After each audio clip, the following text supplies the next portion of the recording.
Hello, everyone. It's Michael Shermer, and it's time for another episode of The Michael Shermer Show, brought to you by Wondrium. Wondrium is a series of college-level audio and video courses and documentaries produced and distributed by the teaching company. You know them. I always talk about them. I have two courses myself on Skepticism 101 and Conspiracies. Wondrium brings you engaging educational content through short-form videos, long-form courses, tutorials, how-to lessons, travelogues, documentaries, and more, covering every topic you've ever wondered about and many you've never thought you'd wonder about. How about this one? The Middle Ages. Here's one I'm taking right now. It's called The Medieval Legacy. Take a fascinating and eye-opening journey into the Middle Ages while you uncover the remarkable ways in which the medieval world still influences our thinking, our collective consciousness, and our ways of life. Indeed, really, the Dark Ages? No one at the time thought they were living in the Dark Ages, right? I mean, it'd be like somebody 500 years from now saying, oh, those people in the 21st century, they were living in the Dark Ages. Of course, we don't have any idea what they're going to think about us, but as you can tell, we don't think we're living in the Dark Ages. Okay, so here's a few of the lectures on this one. This is, by the way, 36 30-minute lectures. Of course, the Black Death is featured prominently in there. The medieval invention of race, ? Interesting, since race is such a huge issue for us. Medievalism and modern racism. That's probably what's actually going on here. Same thing with rediscovering medieval sex and gender. Would the people 500 years ago have asked the same kind of questions we ask today about race and gender? Interesting. We'll see. Medieval invention of purgatory, right? This place between your life now and then when you pass, you go where? Heaven or hell? Maybe purgatory. Well, that's not in the Bible exactly, so how did that get invented? Right there in the Middle Ages. So check it out. If you go to wondrium.com/Shermer, you get a free trial for 2 weeks and 20% off the annual subscription rate. The subscription, by the way, gets you access to all their content online, which is great. You just stream it. And while you're multitasking doing things, you can educate yourself through this great resource. I'm fond of saying that the podcast here is ad-free in a sense. You have the entire episode without any ads in it. So your contribution to this podcast would be to go to wondrium.com/Shermer and sign up. That's why they support the podcast, because people do that. wondrium.com/Shermer. Check it out. I wanted to invite you to participate on a journey of a lifetime. This is a 20-day expedition to Antarctica, South Georgia, and the Falklands in January of 2023 aboard Swan Hellenic's new state-of-the-art 152-guest expedition cruise ship, Minerva.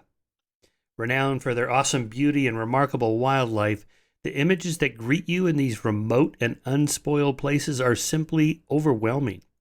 Icebergs as blue as a clear summer sky, jagged mountains laced with a snowy white mantle, and thousands upon thousands of penguins stretching as far as the eye can see. Wow. Sailing from Argentina's Ushuaia, located, I'm probably not pronouncing that right, but it's located at the southernmost tip of South America. They will retrace the sea lanes navigated by storied explorers, including Amundsen, Scott, and Shackleton. The expedition will take place during the austral summer, when the days are long and relatively mild and the wildlife is at its peak. We will first explore the Antarctic Peninsula, a narrow finger of land that separates the ice-chocked waters of the Weddell and Bellingshausen Seas and surrounding islands. As the Minerva sails through scenic waterways, witness a breathtaking panorama of icebergs, blue glaciers, and jagged snow-capped mountains, and explore penguin rookeries, see other wildlife, and look for mink, humpback, and orca whales that frequent the icy, food-rich waters of Antarctica. After stopping at Elephant Island, where the men of Sir Ernst Shackleton's ill-fated expedition aboard the ship Endurance were stranded in 1916, they'll reach South Georgia, the spectacular remote island in the South Atlantic with its glacier-clad mountains, craggy peaks, and vast numbers of king penguins, other penguin species as well as large colonies of albatross, fur, and elephant seals. Before ending the voyage of discovery, they will spend 2 days in the Falkland Islands. Remember, there was a war there back with England a few decades ago. It's an archipelago that harbors an amazing concentration of wildlife that boasts over 200 bird species, including several that are endemic to the islands. Constructed in Finland and launched in December 2021, this ship, the Minerva, is just perfect. It's beautiful. It's new, it's elegant, and you're going to love it. Anyway, we have 3 world-class scientists and lecturers presenting on the ship during the cruises. Dr. D. Borsuma, Dr. Sue Moore, and Dr. Nagella Hilgarth, who will provide depth and meaning to the exploration with daily lectures. All right, I hope you join us on this once-in-a-lifetime travel adventure. If you do, it does go to support the Skeptic Society, which is a 501c3 nonprofit. So a portion of your fee will be deductible as tax deductible since we're a nonprofit. All right, thanks for listening. I hope you go check it out, and I'll talk to you again soon. My guest today is Richard Reeves. He is a senior fellow in economic studies at the Brookings Institution, where he directs the Boys and Men Project and holds the John C. and Nancy D. Whitehead Chair. He is the author of Dream Hoarders, How the American Upper Middle Class is Leaving Everyone Else in the Dust, Why That Is a Problem, and What to Do About It. That was published in 2017, and he's a regular contributor, as I'm sure you've read many times, in the New York Times, Washington Post, Wall Street Journal, and The Atlantic. His new book is Of Boys and Men, Why the Modern Male is Struggling, Why It Matters, and What to Do About It. So that's, by the way, Richard, that's a perfect title and subtitle. I always contend that either the title or the subtitle should tell the reader what the book is about. A lot of authors try to have some clever title or subtitle, and you can't figure out what it means. Here, it's right there on the front of Boys and Men. So let me just start right there. I think now I'm just going to make up this response to your book. I don't know if you've ever heard this, or if anyone would actually say this. But, what comes to mind is something along the lines of, oh, boo-hoo, boys. Now you know what it's like for girls and women for the past, 10,000 years. Bottom rung on top now, fellas. Buck up and take it for a while. It's our turn now. The future is female. Okay. I don't know if anybody would actually say that, but yes. I can imagine. It's like, you guys finally fall behind, and now you're a bunch of whiners. Come on. Right. Yeah. Well, even if people don't say it, they may well be thinking it. And so there is the tiny violins problem. Right. And yes. Right. And I think it's perfectly understandable reaction. And I think, especially given how quickly the women's movement has succeeded on so many fronts. I mean, this is just unbelievably quick in terms of social change. And so I think updating our priors to say, actually, enough progress has been made now for girls and women that it's not crazy to look at the ways in which boys and men might be behind. I mean, that's happened in like a lifetime, which is nothing in cultural years. And as you say, it's been millennia that it's been the other way around. But I do think that most people deep down don't think that 2 wrongs make a right. And I don't think that many feminists really see the goal is to have 10,000 years where boys and men are doing badly, then we call it evens, and then maybe we move to this future of equality, but we have to wait another 10,000 years for that. I don't think many really think that. But I do understand the instinct, though. I mean, and I do think there is a lot more to do for women and girls, and you've discussed it quite a bit on this podcast, that there are remaining challenges. But that's my reaction to that reaction.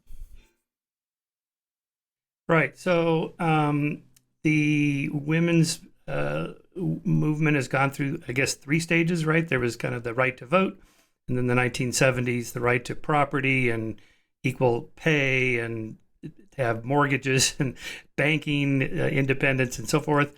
And then I guess we're in the 3rd wave now, or the latest wave of feminism, which, I probably kind of aged out of following it carefully. In the moral arc I track, really probably that 2nd wave, 1st and 2nd waves the most. So this one, it seems like it's pushing ever forward. So you get these, more and more opportunities and women taking those opportunities. So what? Let's just what's the problem to be solved in the book here? How are boys and men falling behind, and and why does it matter? Sure. So the evidence that I marshal in the book, and I have to say it's been quite a long time in the coming, is focused around three different axes. One is education, the second is employment, and the third is the family.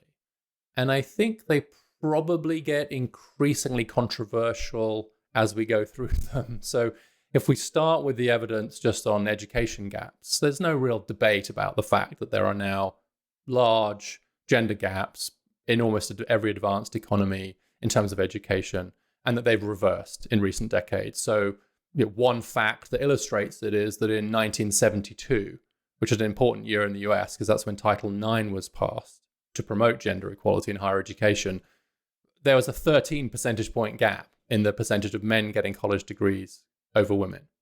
Now there's a 15 percentage point gap, but the other way around. So girls overtook men and then kept going. And so there's a bigger gender gap in higher education today than there was when Title IX was passed, just the other way around. And there are many other examples in high school and elsewhere.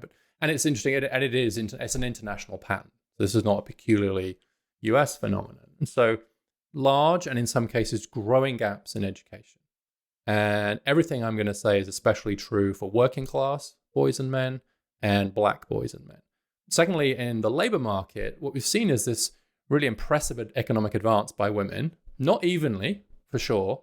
College-educated women at the top have done particularly well, much slower rates of progress for less educated women, but still, across the board, increased economic progress, whereas most men today in the US earn less than most men did in 1979.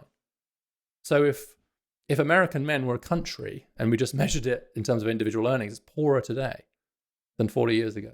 And that's a remarkable economic fact. And I think one that really does have to be taken into account. And what that means is that the traditional economic relationship between men and women has really been fundamentally altered. So we're now in a world where, I can say this on this show and people will understand what I'm saying. I think 40% of women now earn more than the median man.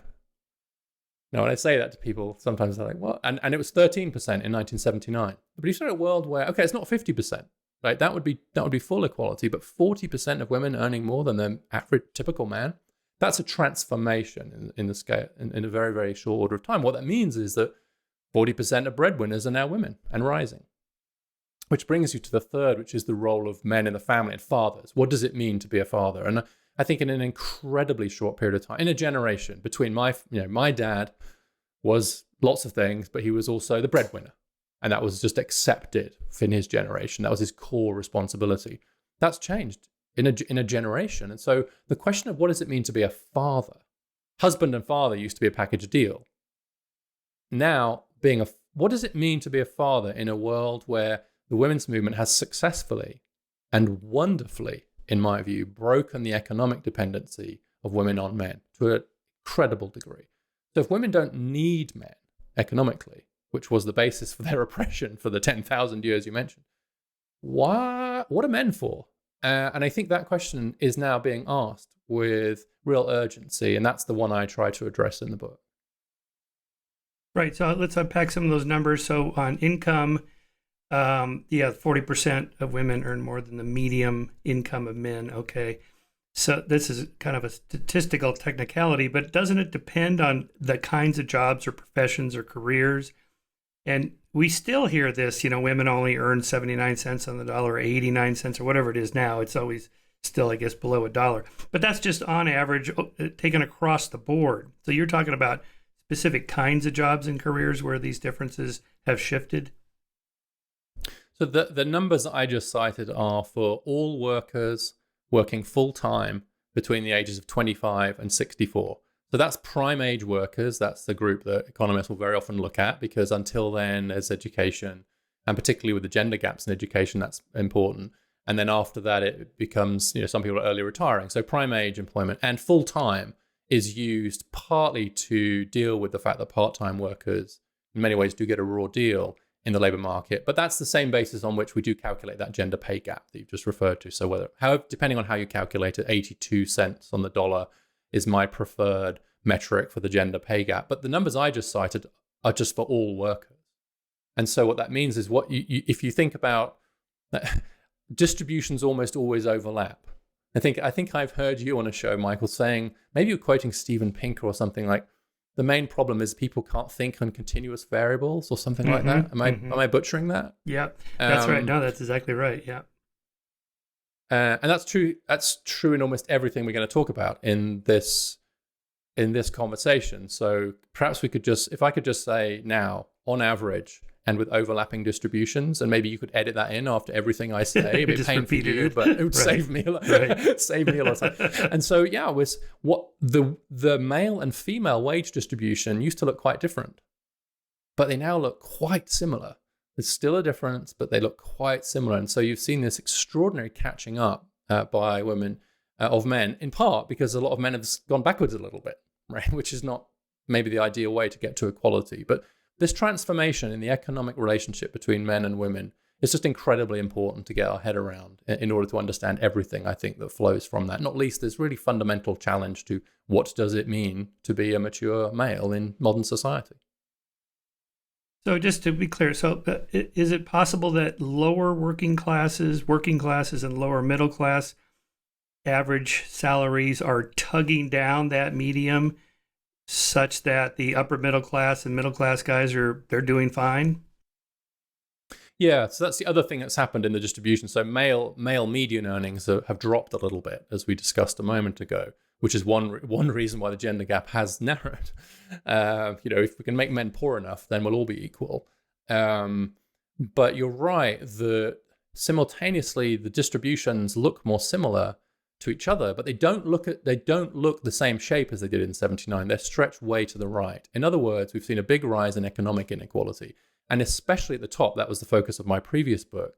Especially this top 20% who've really just pulled away, and so men at the top are better off than men at the top were 40 years ago. It's just all the other men aren't, and women at the top are much better off than women at the top used to be. And so this cross-cutting of class and, of course, of race, which I hope we'll get into, really is terribly important right now. And so understanding how even as the gender pay gap has narrowed, the class pay gap has significantly widened.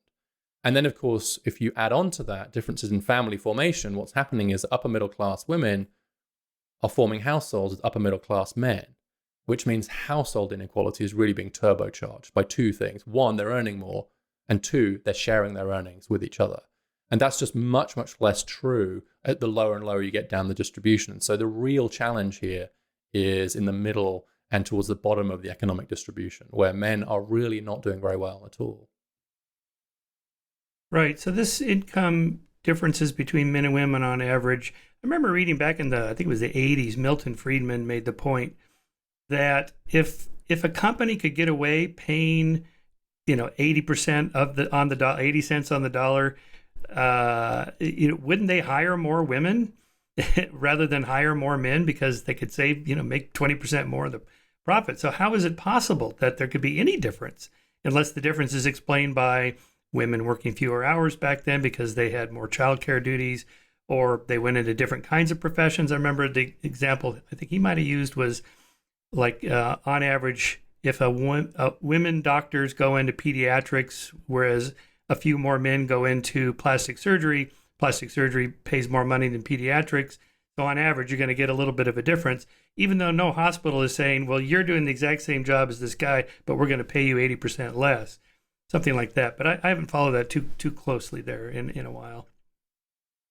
Yeah, I mean, the work here, I think, to point to is Claudia Goldin's work. She's the Harvard economist who I think has done the best work on what's driving the pay gap now. And how that's changed over time. And so a diminishing proportion of the pay gap can plausibly be attributed to the kind of direct discrimination you're talking about. There's really very little evidence now that there's very much direct discrimination going on. In other words, paying a woman less for doing the same job as a guy. The bottom line here is that the pay gap is a parenting gap. And that's most of the story now, is the differences in the trajectories of men and women post-children. And so if you look at the earnings of young men and women holding everything else constant, which is, that's that's something to discuss maybe, but holding occupation, working hours, education, so on, constant, they look very similar.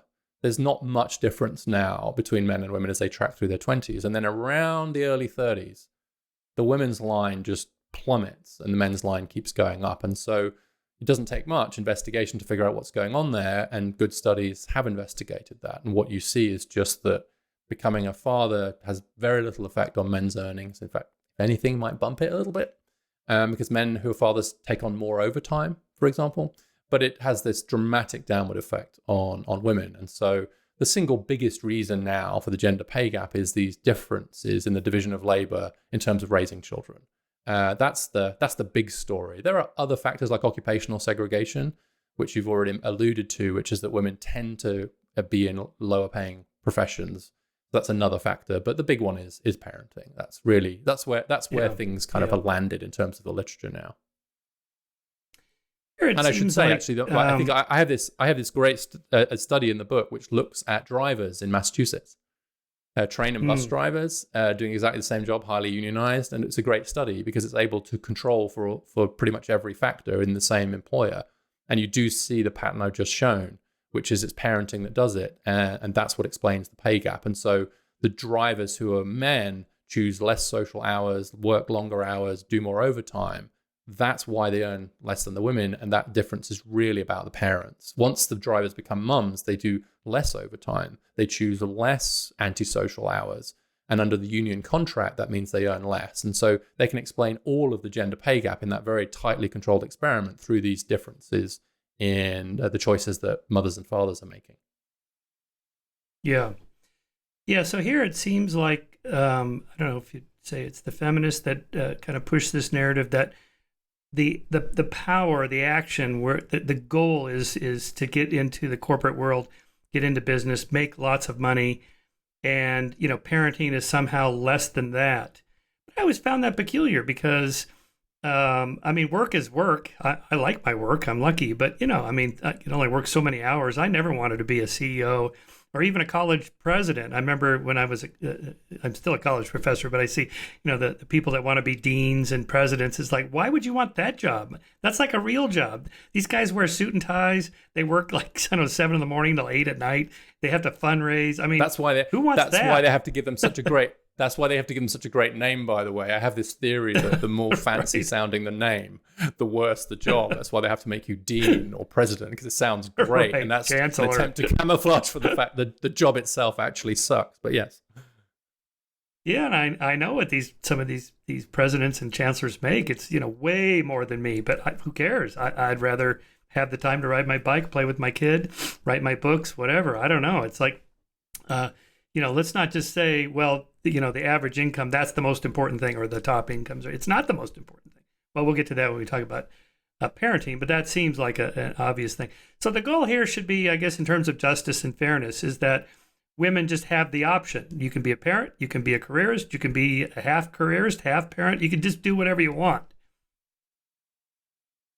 Yes, I think that's right. I think it's interesting that as you know, there's always been a divide in the women's movement between let's call it the lean-in corporate economic power side, which is that we need to get into the male labor market and compete effectively on male terms. And those that have said, no, that's basically, selling ourselves off, cutting ourselves off at the pass. We should be instead getting things like wages for housework, which was a big movement. And it's interesting now that I think you are seeing some feminist writers starting to question some of those kind of economically driven motivations of the previous wave of feminism and starting to talk about care, starting to talk about family and so on, again, in a way that I think was really an active part of the debate in the 1970s.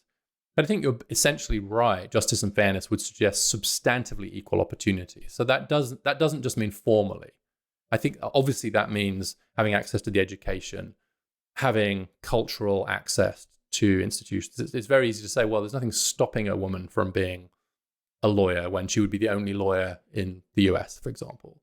And so I think those need to be substantive equal opportunities. But then, yes, you get to a point where we have to treat people's choices with a degree of respect if we are reasonably convinced that they're being made from a position of power and genuine autonomy rather than because of a lack of power or because of socialization. Now, the first of those is easier to prove, I think, when you can see.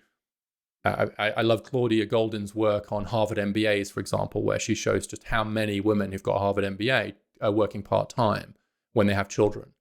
And it's really hard to imagine a more economically powerful group of people in the history of the world than people with a Harvard MBA. And so I think that's a good illustrative example where you can feel reasonably confident that those women are making that choice autonomously rather than because they've been forced into it or brainwashed into it. And so as we get closer and closer to substantive gender equality, then I think we have to start taking some of these differences in choices a bit more seriously, potentially as real choices as opposed to something that you've been brainwashed into. But that's almost that's impossible to prove empirically. And so I think that's where the argument is now. And so no one disagrees, for example, that women do more childcare, especially when the kids are very young. Parenthesis, that doesn't mean they have to do it when the kids are older, and that's a big part of my argument. But no one really argues about that. What a feminist, I think, would argue is, yes, that's because women are told that they have to do that. They're socialized into believing that they should look after very young children. And I think that's the real question. It's like, is that still true? And at what point would you start to be more confident that it was less true than it was in the past? And I would argue that we are getting much closer to that point now, especially when you see these very economically powerful women making those choices. I'm not ready to just say they don't really want to do that. I can't assume for the sake of argument they don't want to do that, or indeed if a man chooses to do it. Yeah, there must be class differences in those kinds of options and choices as well, per your previous book. Barbara Ehrenreich just died. She wrote that famous book, Nickel and Dimed. I knew her. She was fabulous. And, it's one thing for a Harvard MBA woman to work through her 20s and into her early 30s and then have children and then hire a couple of nannies while she goes back to her career. And she has help and somebody to clean the house and so on. The nickel and dimed lower class and working class people, women, they're not doing that. They can't do that. Right. They're more likely actually to go back to work more quickly than the women with more economic power, which actually goes against economic theory. Economic theory is that the highly educated women, the opportunity cost of being out of the labor market is incredibly high for them. Every hour that they're at home rather than a labor market is very, very high. But actually, they're the ones who stay at home most when they have the option to do so. And this is where race becomes interesting too, because it's especially true of black women. The speed with which black women return into the labor market after having children is astonishing by comparison, especially to white women. And so again, you see these huge racial gaps. And how do you interpret that? And it's interesting because from one feminist perspective, you might say, well, that's great. They're not allowing having a kid to stop them being active in the labor market. But I have to tell you, I talked to a colleague of mine, a black woman, and she's like, they're not choosing to do that. They have no choice, but that's not a choice. They're forced on them because either they don't have another breadwinner in the family or he's not doing very well. And so she actually, this is a very, very left-wing black woman, looked the white women in the room in the eye and said, I'd love to be able to stay home for a bit. And you can see that sort of everyone's category is getting scrambled at that point because she was saying, actually, that's a privilege to be able to take that time off work and be with your kids. How gendered it is becomes the real question at hand. Right. Okay, let's go through your categories. Oh, no, I was going to mention that study in Sweden where women, I think it was the country in which women had the most opportunity and least obstacles to go into STEM fields.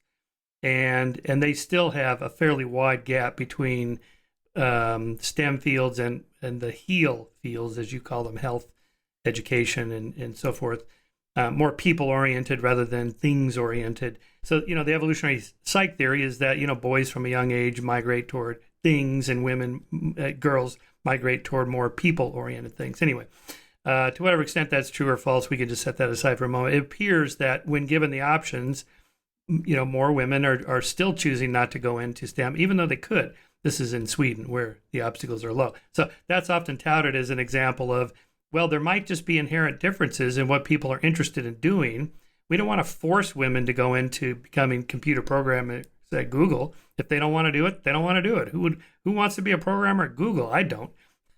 Right? I'm not good at that stuff. But so same. I'm not sure. But I do think it's. I do think it's worth saying on that though, Michael. It's a great example of an overlapping distribution. Right. So on average, the people, things distinction between males and females holds, but the distributions really overlap. The question is, how much do they overlap? And what that means is that under conditions of substantive perfect equality, you shouldn't expect to get 50-50% in, say, a STEM field. Okay. But also, if the distribution overlaps at all, it shouldn't be 1% or 5%. So what is the number becomes the question. And actually, I think there's Rue Song, a psychologist, has some interesting work with James Rounds, where they actually look at the percentage of women and men in various fields, and then what you predict based on their psychological differences. And what they find is a good match in lots of places. But for example, they suggest that under conditions in which preferences were being expressed freely, about 30% of engineers would be women. Okay. That sounds about right to me. Like, maybe it's 25%, maybe it's, but about 30%, not 50%, but also not 15%, which we currently have, or 5%, which we had until recently. And so the danger is you get some folks, this is typically conservatives, who will argue that whatever the current gender inequality, it's explained by these differences. Well, is it? And then, of course, on your left, you get anything short of 50-50 is a sign that we're still living in a patriarchy. And the truth, of course, lies somewhere in between. And it's just a very difficult thing to get at and say, how do we know when we've reached a point where we can be pretty confident? I'm sure that 1% of women politicians, for example, does not reflect real differences between men and women, or engineers, or fighter pilots. But I don't think we should necessarily expect to be 50. Fishermen, or those guys that work on those ships up in Alaska, where some 20% of them die. Yeah, there's fewer women doing that. Yeah, pretty much none. Yeah, that distribution, right? That distribution is probably. I mean, when it comes to things like physical risk, I think actually the distributions overlap. That distribution overlaps much less than the people versus things one. Now, again, I'm just made an empirical claim, which is incredibly hard to stand up. But we do know. I mean, actually, when it comes to like physical risk, there is quite a stark difference between men and women, both in a positive and a negative way. So that distribution is not that the least risk-taking men aren't less risk-taking than the most risk-taking women, but the distributions are quite different on that one. So lobster fishermen, look, if you said to me 20 years from now it's still 95% men, with that high mortality, I wouldn't necessarily assume that was because of sexism. I might assume that was genuinely because of differences in preferences and a willingness to risk your life. Yeah. By the way, just a couple of sidebars. I've noticed several books come on my radar. People that want to get their authors on my show, and I've seen reviewed in the New York Times, Wall Street Journal, and so on. These books about sex, female sexuality, and how the feminist movement back in the 60s and 70s sold them something of a bill of goods, kind of a male type sexuality, where you are reasonably promiscuous, you want lots of partners, and so on, and that kind of planted in the minds of women, this is what your goal should be. But, and this is, again, a kind of an evolutionary psych argument, that, men's and women's sexual psychology are different, and that women are more risk averse for obvious reasons, and pregnancy, STDs, violence, and so on. And they're much more choosy and careful because, if they get pregnant only so many times, and you got to make sure you make the right decision. Whereas guys are, just plant your seed as many places as possible. So I'm oversimplifying, but there seems to be several new books by young women in their early 30s saying, I lived the feminist dream and it did not serve me well. Just sleeping around, and it was hollow, it was empty. I hate myself for it now. And actually, you know what? Being in love with one guy and getting married and having kids is not such a bad thing. So it's interesting how that kind of comes back to that old conservative argument, right?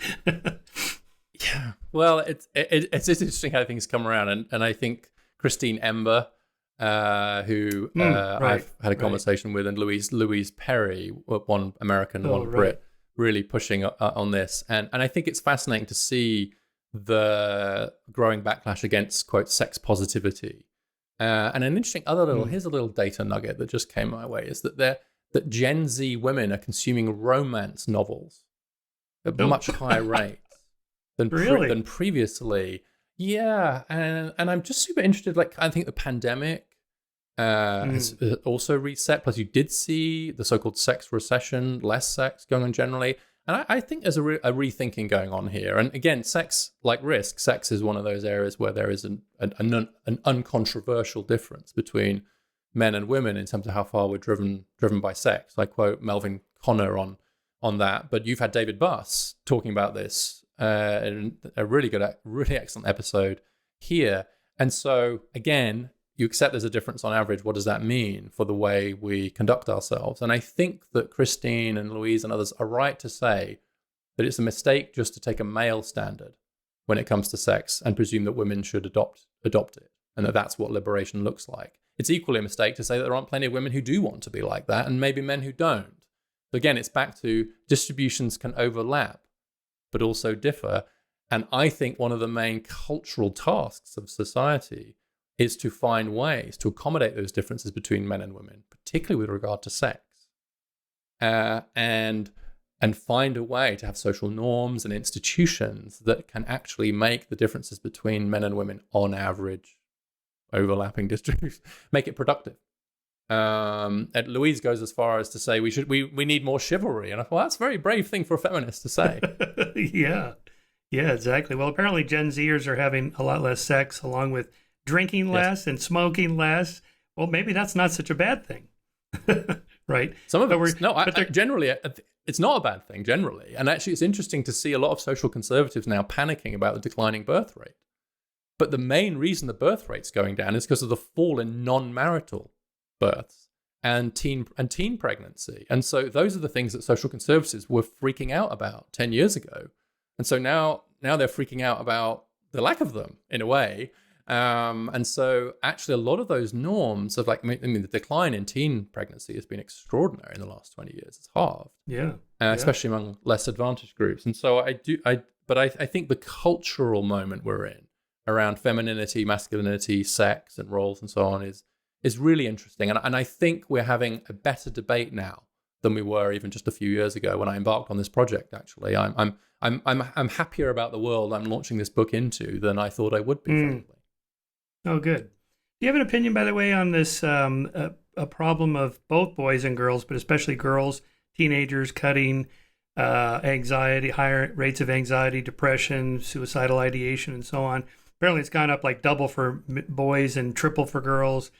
And Jonathan Haidt and Greg Lukianoff wrote this book, The Coddling of the American Mind. They were kind of in debate with Jean Twenge in her book iGen about what the problem is. Is it screen time? Is it a specific site, social media, Facebook, fear of being left out, fear of missing out, and so on, so forth? What are your thoughts on that? Yeah, I've done a little bit of work with John on this, and actually we're now working on doing some work together on boys. So hopefully some of that will come out soon, because he has been focused more on girls recently. And it's certainly true that depression rates have risen among girls. I think anxiety rates and other like ADHD and so on have risen much more among boys. And of course, suicide rates remain much higher among young men and boys than girls, at least 3 times higher among young men than among young women. Although they're highest among middle-aged white men, actually.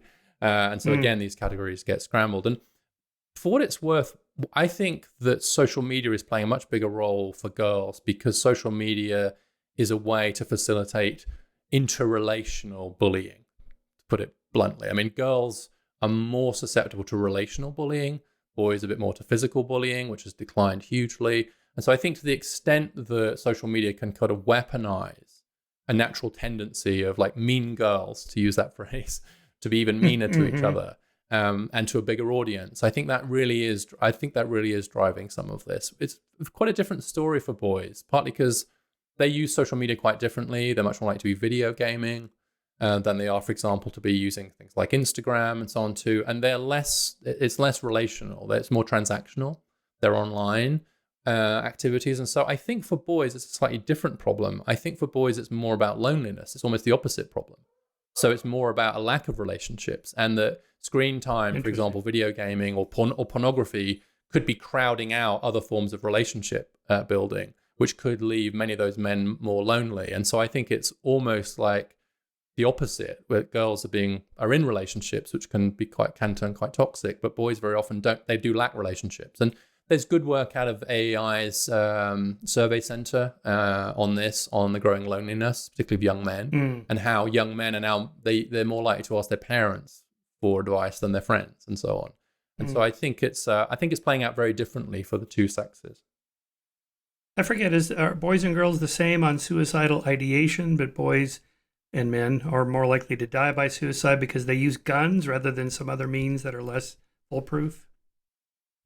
Yeah, or just, I mean, the gap is similar in other countries, even when there aren't guns, like the UK, for example. So it's certainly true that it's certainly true the gender gap in ideation is much less, and may even be similar. And of course, which means there are many more attempted suicides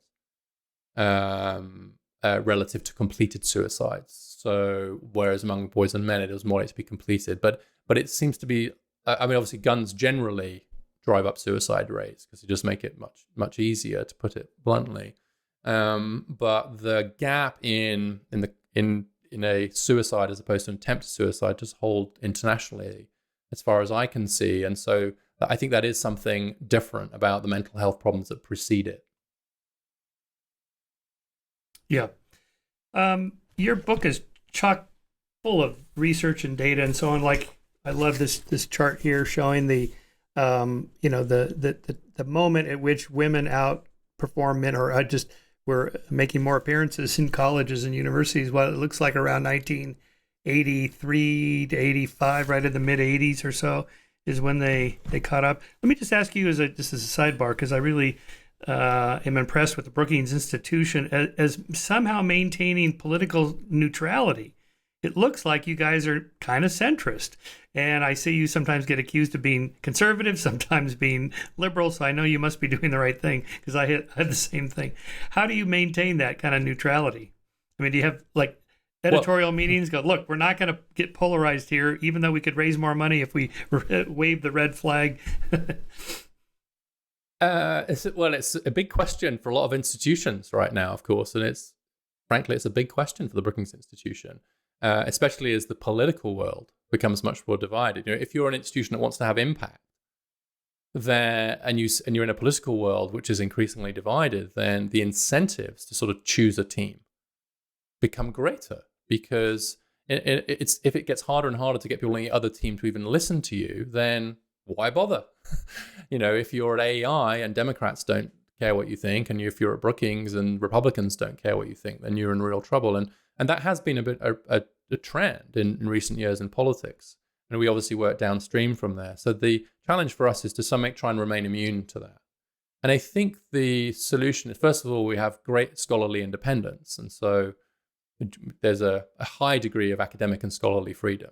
You really, as long as you meet our quality standards, there's really very little to stop you writing about and investigating what you think. But also the other thing, it's just like, it's a selection.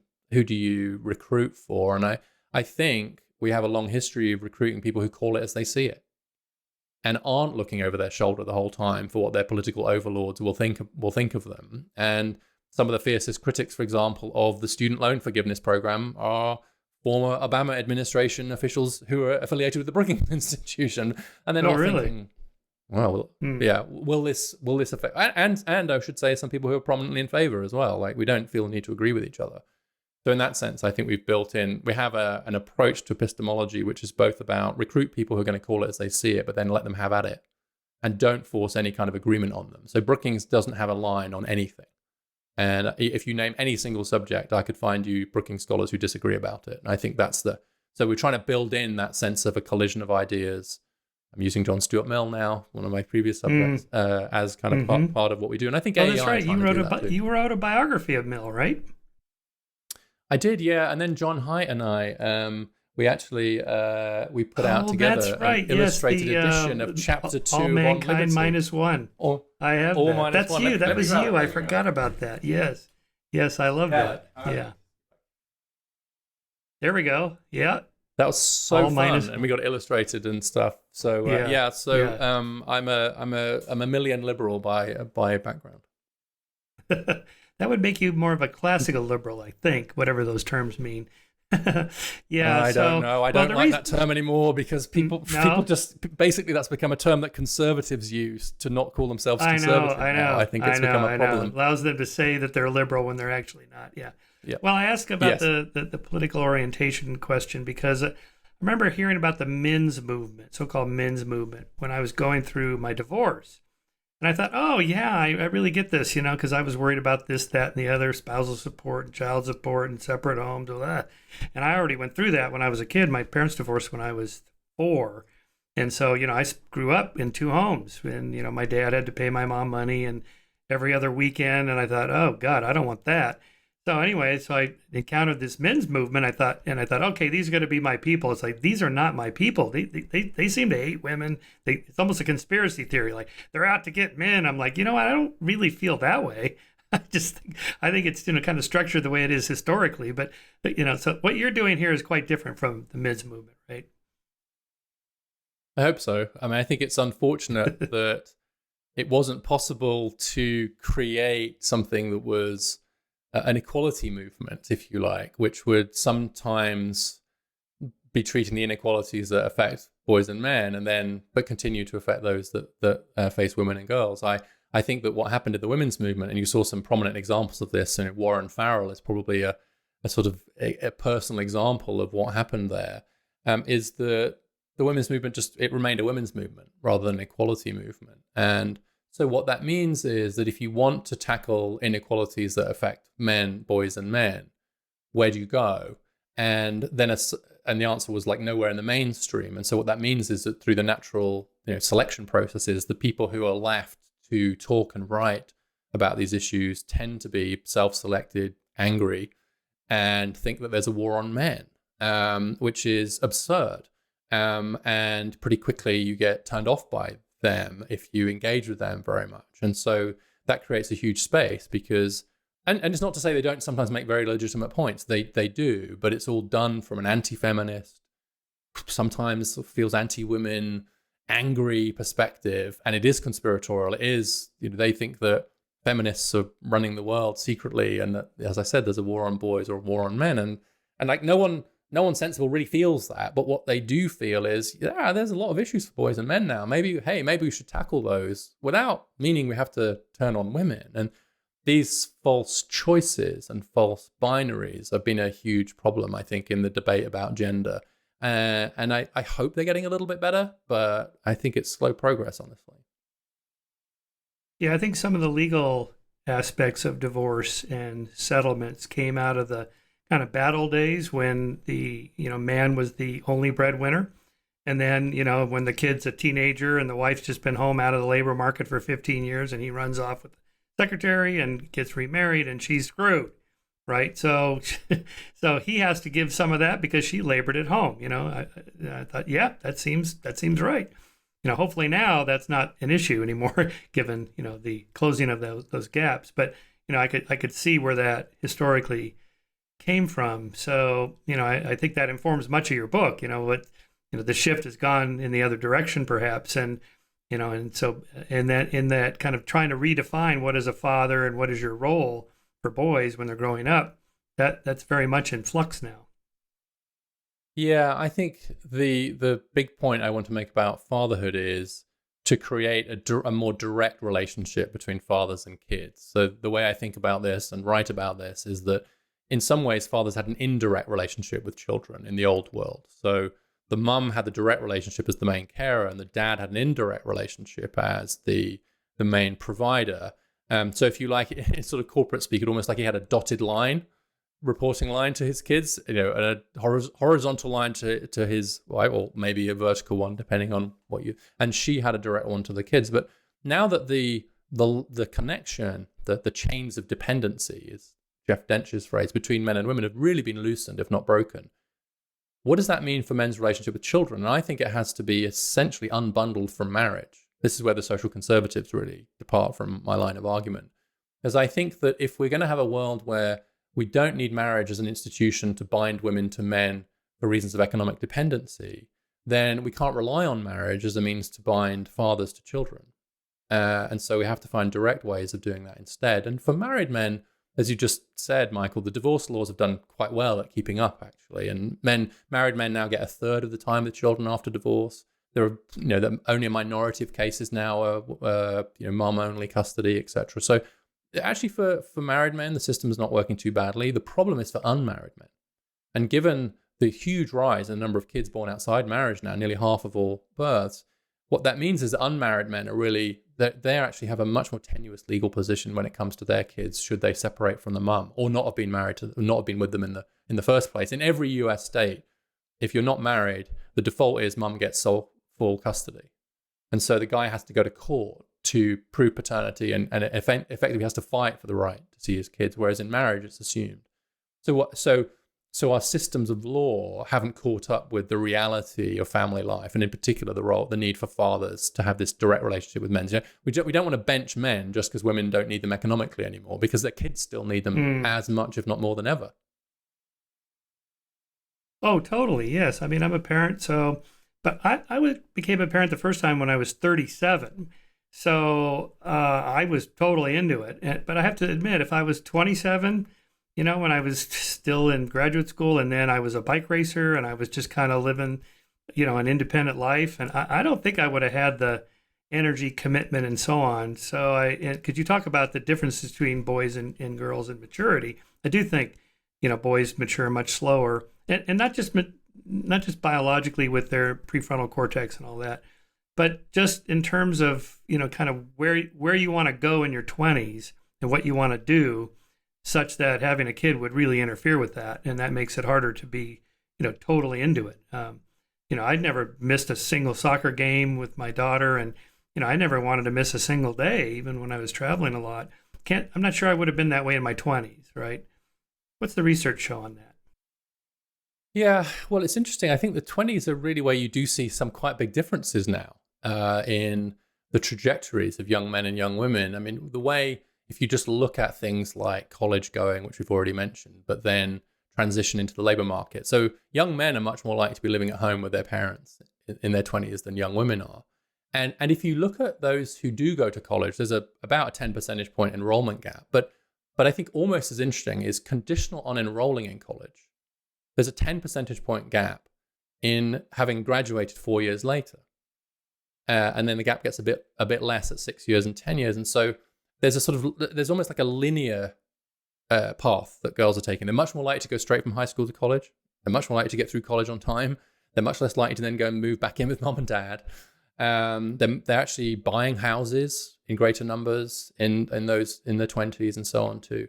And so there's an agency and direction about young women, which I think is absolutely a gift of the women's movement, which is get educated, get economically independent, get ahead, get yourself sorted essentially, and assume you're going to have to be able to take care of yourself. Even if you do end up being married, then this idea of education and economic independence is really strong among women. The guys are much more likely to stop out of college.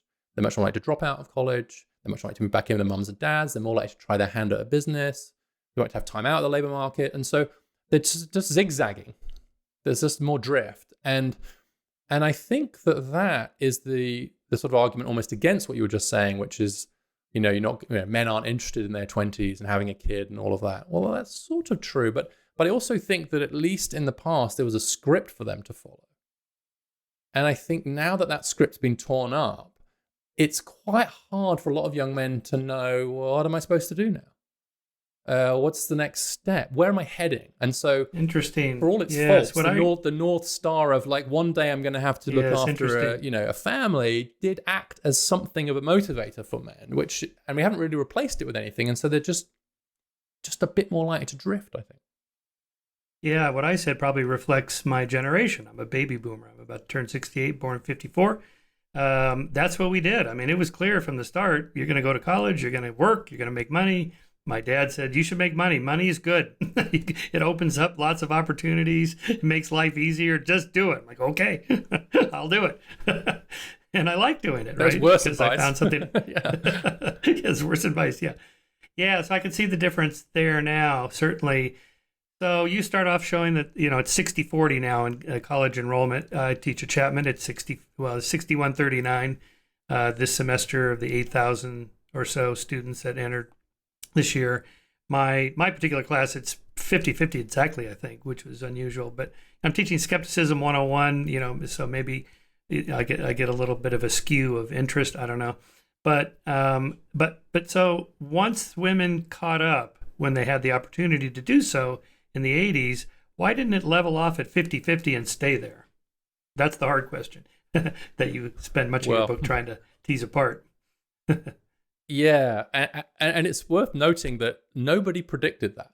I went back and looked at some of the literature from the 70s and talked to some of the sociologists who are working on this, Andrew Cherlin, for example, at Johns Hopkins, and others. No one predicted it. Everyone was just like, we need to get to equality, we need to get to parity, right? No one said, but what if the line just keeps going?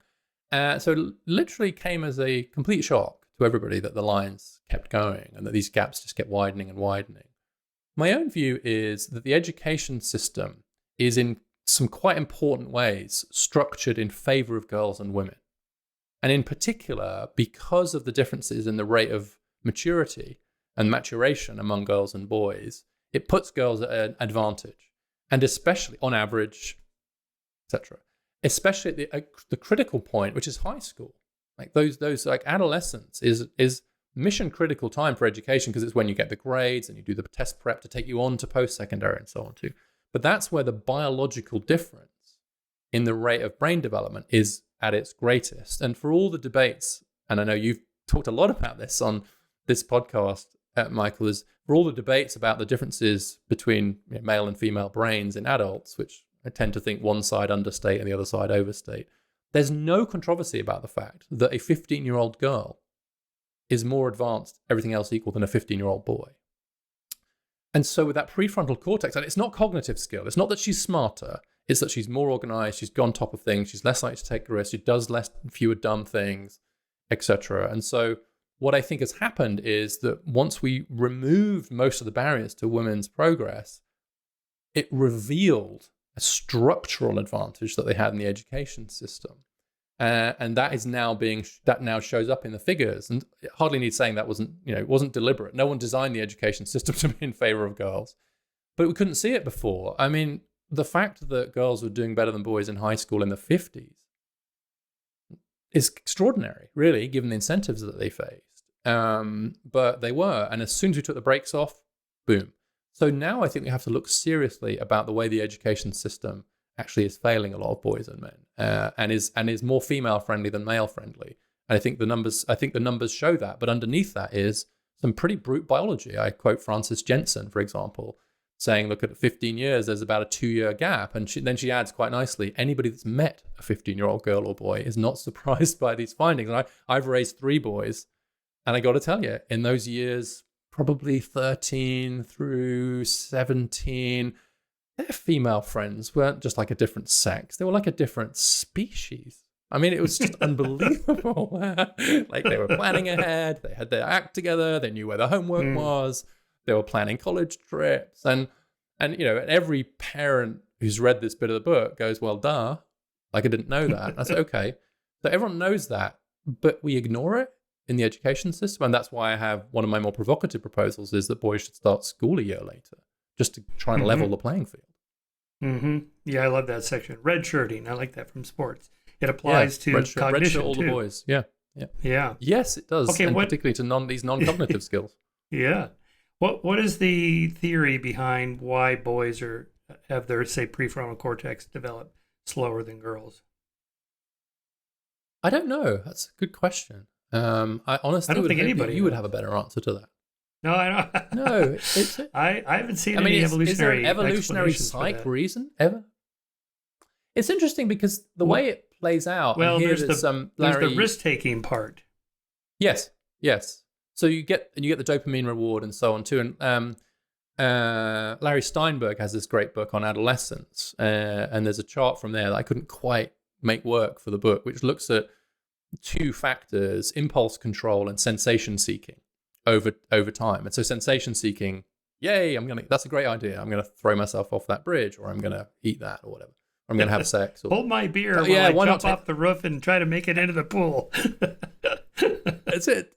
Somebody said, and it may have been on one of your podcasts. It may have been like the most dangerous phrase a man can ever utter is "hold my beer and watch this." Right. And so there's that, and then there's the gas and the brake is essentially how people talk about this, as I'm sure you know. Like so, and adolescents are more they have a lot of gas and not very much brake, and then the brake catches up. But the gap is much bigger for boys. And so, but why would that be the case? Is there something? I don't know. Is there something? Why would we want 15-year-old boys to be much more risk-taking and less planful than 15-year-old girls? I can't see. The David Busses of the world would probably say the evolutionary psych would be that boys are more, let's say, physically status oriented to impress other boys in the hierarchy, and then to impress girls just for obvious reasons. And doing physically dangerous things is how boys express that. Girls are also hierarchy and status oriented, but they do it in different ways that are perhaps less risk taking. And it could be that they're the same on, let's say, on the Big Five on conscientiousness. I don't actually know this, but that the high risk taking washes over the conscientiousness. It kind of overrides it. The gas pedal is going faster than the brake is. Maybe something like that. I don't actually know. The Big Five holds up pretty well, but I'm not sure about age differences in those characteristics between boys and girls. I was just about to say, I think the Big Five holds up well later, but I think there is some pretty good evidence that there is an age difference in the development of some of those personality traits. And again, that would fit with the kind of diagnosis of attention deficit disorder, some of the risk taking. And it's actually worth saying, it's a good point to say that whilst this risk-taking tendency among boys and men has clear downsides for society, but also for the men themselves, it also has some upsides. And it's important, I think, to have a balanced view of it. And so I actually got this from Carol Hooven, her book on testosterone. I can't remember have you had Carol on your show? Yeah, I had her on the show. Yeah, she was great. Yeah. I thought so. I agree that she's great. And the book's T, Testosterone. And she pointed me as a great example of the Carnegie Hero Awards, which are these civilian awards for heroism, which are given out every year. They're more than 120 years old. And last year, of the 71 that were given out, 66 were to men or boys.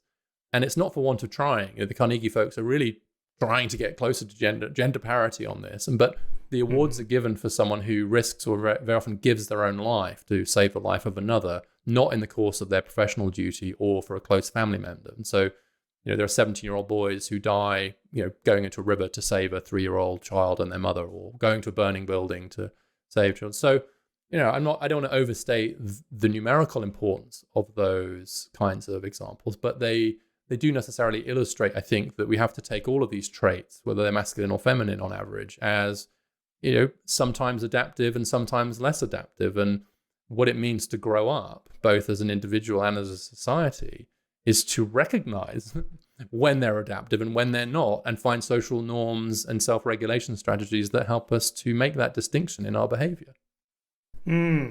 Makes me wonder if that Supreme Court decision that was made, I don't know, like 20 years ago, that the death penalty cannot be applied to minors because they're not making rational choice decisions to murder somebody, let's say.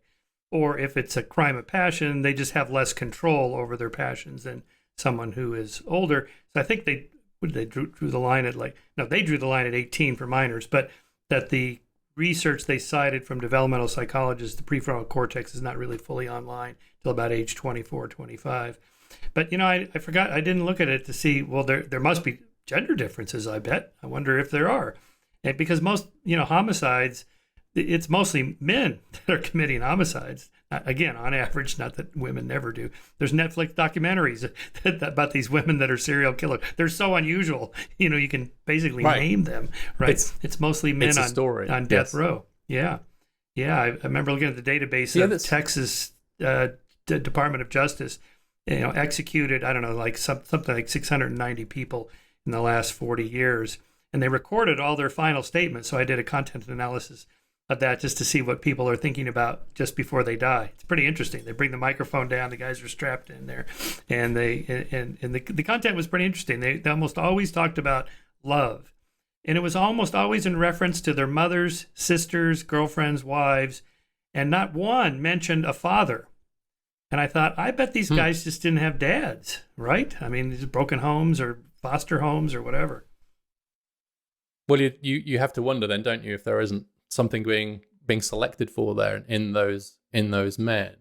But I'm super interested in this point about the age difference in the development of the prefrontal cortex, because boys do catch up at roughly mid-20s. It's not that all the differences wash out, but they become much smaller and I think largely inconsequential for the broader debate. But that's not true at 17, and it's not true at 19. It's not even true at 21. And there was a state, and I can't remember which one it was now, that attempted to have a different drinking age for women and men. It might come to me, but their theory was, look, we have a 21-year-old drinking age, but that's really for the guys. The women can do it at 18, and so they tried to have a law, and it was knocked down on sex discrimination grounds. It seems unconstitutional. But it's interesting how the law interacts with some of these differences by biology, because sometimes, of course, you are going to want the law to recognize differences, certainly in things like pregnancy discrimination and maybe even some aspects of healthcare. But there are going to be others where you don't. And even my own proposal to redshirt the boys is an interesting test of an attempt to have a difference in law, or at least in that case, in educational practice rather than law, based on differences in development. But you can see a good argument why you would have a different drinking or even a different driving age. I mean, why do we let boys and girls drive at the same age? The number of young men that get killed or kill others driving, but it seems to be that breaches the Constitution. Well, you must have noticed this when you your boys are of driving age now, right? So when you got insurance for them, so when you got car insurance for them, it was probably higher than it had you had girls. Yes, and that's a permissible form of sex discrimination in the law. That's again super interesting, because it's like, well, you're going to allow that. What other differences are you going to allow to play in that? Because there are many other things that affect your chances of crashing your car, including, for example, your economic status. And so, what if they start to allow them to charge poorer people more? Yeah, I hadn't thought about that. Why is that? I don't know. The data is from Cliff Winston, who's a colleague of mine at Brookings, and he did this really interesting study on what happened to road deaths during the pandemic. And what he found was that overall road deaths declined, but the road deaths per mile went up. And so there were by the amount of travel there was, it was more dangerous. It's just the absolute level dropped. And he then looked at who was still driving, and what he found was that it was lower income and less educated workers who were still having to drive during the pandemic, because they still had to go places, including to work, whereas all the rich people stayed home and just kept their Volvos or Audis or whatever in their garage while they worked on Zoom. And so it changed the socioeconomic composition of who was on the roads, and that everything else equal, those drivers are more likely to be in an accident. Now, it could be that the cars are less safe. Maybe something goes wrong with the car and that causes an accident. I don't know, but Cliff's work on that suggests there was a difference. Now, should we allow insurers to take account of that? They're allowed to do age and allowed to do sex, but, and why are they allowed to do it, but not other people? Can health insurers do it, but educational policymakers can't do it? Oh, interesting. Yeah, I hadn't really thought about that. Okay, let me put you on the spot by channeling my inner Matt Walsh instead of asking what is a woman. All right, what's a boy? What's a man? Well, I think that the answer would be something similar, which would be somebody who is born natally male and identifies themselves as male, and therefore with the fuzzy set of characteristics that are typically associated with being masculine. And so it's a combination of the chromosomal, the potential for gonad development and so on, that we have at birth, or 99 point whatever it is percent of people do at birth, and then to be identifying yourself in that category. And that is the overwhelming majority of boys and men. 95% is a low estimate, I would say, for the number of men who define both as cis in that sense, as male, and as heterosexual, actually. So that doesn't mean there aren't minorities who, either for reasons of what happened at birth or identity later, that don't conform to the norm, and that's fine. In fact, that's a good test of how far we treat individuals as individuals rather than as members of a group. But I think that the definition is a combination of the biology and then how far you align yourself with the fuzzy set that's associated with that biology. Yeah, nicely put. That's perfect. Yeah, both Helen Joyce I had on the show, and then Carol Hooven, make this point. It's biologically, it's what gametes you make. If you make sperm cells versus eggs, that it's right there. Then there's 1,000 different things that your body does in response to which of the gametes it makes. So when you look under the hood, as Helen Joyce says, there's a bunch of differences, right? So the current trans movement of, well, if I, put on these parts or take off those parts, I'm now changing sex. Well, no, you're not. You may be changing gender, and you can identify. That's all fine. And here, maybe we should inject your hero, John Stuart Mill, my hero, right? All mankind minus one. If it was only one person who was in that intersex, they still have the same rights as everybody. They should not be discriminated against. And so on. People seem to get this confused. I've just been ranting on this recently. There seems to be a push, like, if we can get the numbers up, people will feel like it's more normal, and therefore they'll be less likely to discriminate them. But the numbers are whatever the numbers are going to be. That's science, right? And politics, morality, justice, that's a separate thing in a way. Again, it wouldn't matter if there was just one. Right. So right. It's just kind of something that's been bothering me on that. Yes, I've seen some of your work on this, and my fear about this is that it is actually elevating some of the very binaries that some other people are attempting to reduce. My view is that these ideas of masculinity and femininity are getting quite heated, and that one side creates a kind of centrifugal effect from the other side, and what you want is a world where we're comfortable enough with the basic categories to be comfortable with people departing from them, and for that to be okay, for both of those to be okay. But if you see one side denying the categories altogether, then that'll be typically the left right now, or some people on the left. Then what happens is that in an almost a predictable reaction to that is that the right will then insist that there are only binaries, right? And that they're hugely important, and that being masculine and feminine is ultimately defining. And so they double down on it in reaction to other people denying it. And of course, the vast majority of people live very well in between those two extremes, and recognize that you can have exceptions to the rule, but both the exceptions and the rule are okay. And that actually everyone being okay with, okay, most people like this, but some people aren't, is kind of the direction I think liberal societies ought to head in, and I think we're heading in. And I think about the trans people that I worked with or interacted with back in the 90s, and it just, I remember getting it wrong a few times, because say, depending on the transition point, like they'd say, oh, my name's, what, a Michelle. I say, wait, what? Because it'd be Michelle. I'd be, wait, what? Yeah, Michelle. And then they'd sometimes have to explain and say, I'm TS.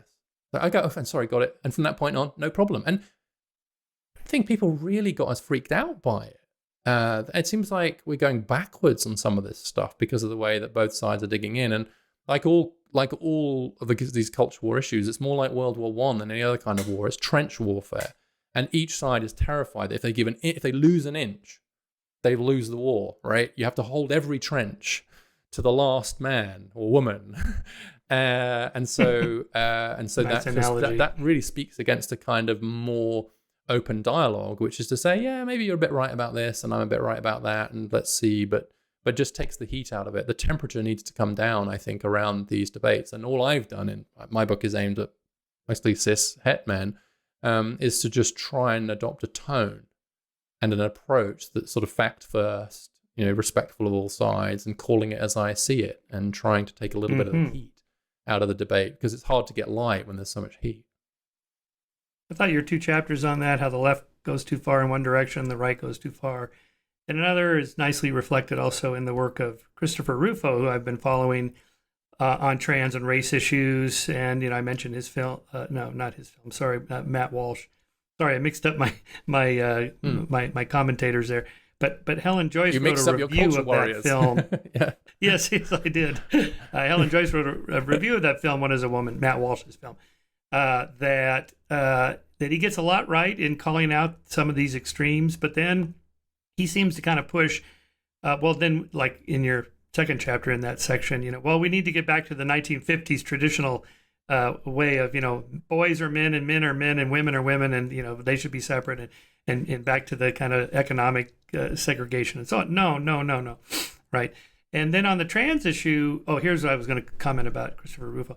Right. So he points out all the kind of factors that are happening that lead to social contagion amongst, say, teenage girls in classes where, 10%, 20%, 50% of the class is, trans or non-binary or dual spirit or something, anything other than straight heterosexual, right? Because that's about the most boringest thing you could be today. But then Christopher takes it and runs with this, there's a kind of grooming attempt. These teachers are grooming these kids to. I don't think it's that at all. I think we've hit so much moral progress that when something like George Floyd happens or there's some, horrible example of discrimination, people want to do something about it. And I made this point in the show, what am I going to do about George Floyd? Nothing. I'm not a police captain. I'm not a mayor. What am I going to do? Well, I can go down and march, right? I can protest police violence or something like that. I think people feel like they want to do something. And, and so therefore I think, but then they push those agendas a little bit too much. I don't think teachers are attempting to groom children. I think they're just trying to be super progressive, open, liberal. If the child in front of me wants to be trans, then that's okay. I don't want to impose my standards on them. So I could kind of see that. But then when you have this kind of bimodal distribution of male and female, the chances that, half your class is in the middle is pretty low. So, we're becoming more tolerant? Yes. So there's more chance for people to come out without being discriminated against. So that might push the numbers up. Yep. But we also know the power of social contagion amongst teenagers, right? And that, they affect each other. Nicholas Kristof's work on social networks among smokers and weight loss and children. Oh, no, teenagers. Christakis. Nicholas Christakis. Nicholas Christakis. Yeah. Yeah, Christoph is the one that ran for governor from the New York Times op-ed page. Yeah. But I often get them confused as well. Yeah, it's interesting. I mean, like the degree of, and I do really fault the right here, the degree of moral panic that is being, I think, stirred up around some of these issues on the right is just so out of proportion to any of the, even if there are any real problems here, it's so disproportionate, the response. And it's quite clear to me that it's being used to kind of weaponize a generalized discontent on the right, and that the liberals are coming for your kids, and it's coming to a school near you, and they're grooming and so on. And these are grown adults, and I really think that we could just relax a little bit, breathe a little bit, and say, sure, there's probably some social contagion going on. There's probably also some genuine coming out going on that would have been harder. And what a wonderful world it is. I mean, one of my own kids, for example, was he defined himself as other than heterosexual for a while. And we have some very good friends who are gay, and they said, well, how's it going? And he said, oh my God, people are just clustered around me the whole time. I'm incredibly popular all of a sudden. It's really annoying. And I know that those people are only pretending to like me because I'm defining this way, right? It's not real. So you could see that it was artificial.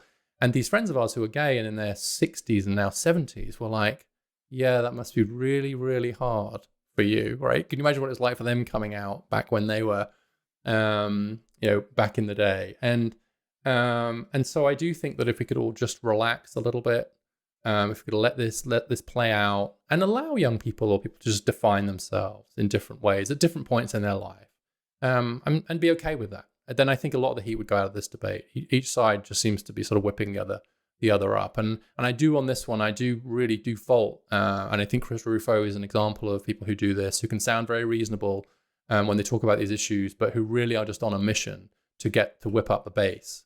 And to take what are tiny issues and turn mountains out of make mountains out of molehills for political gain. And I really do think that that's a disservice to our children and to our politics. Especially when he and Ron DeSantis in Florida, litigated against Disney.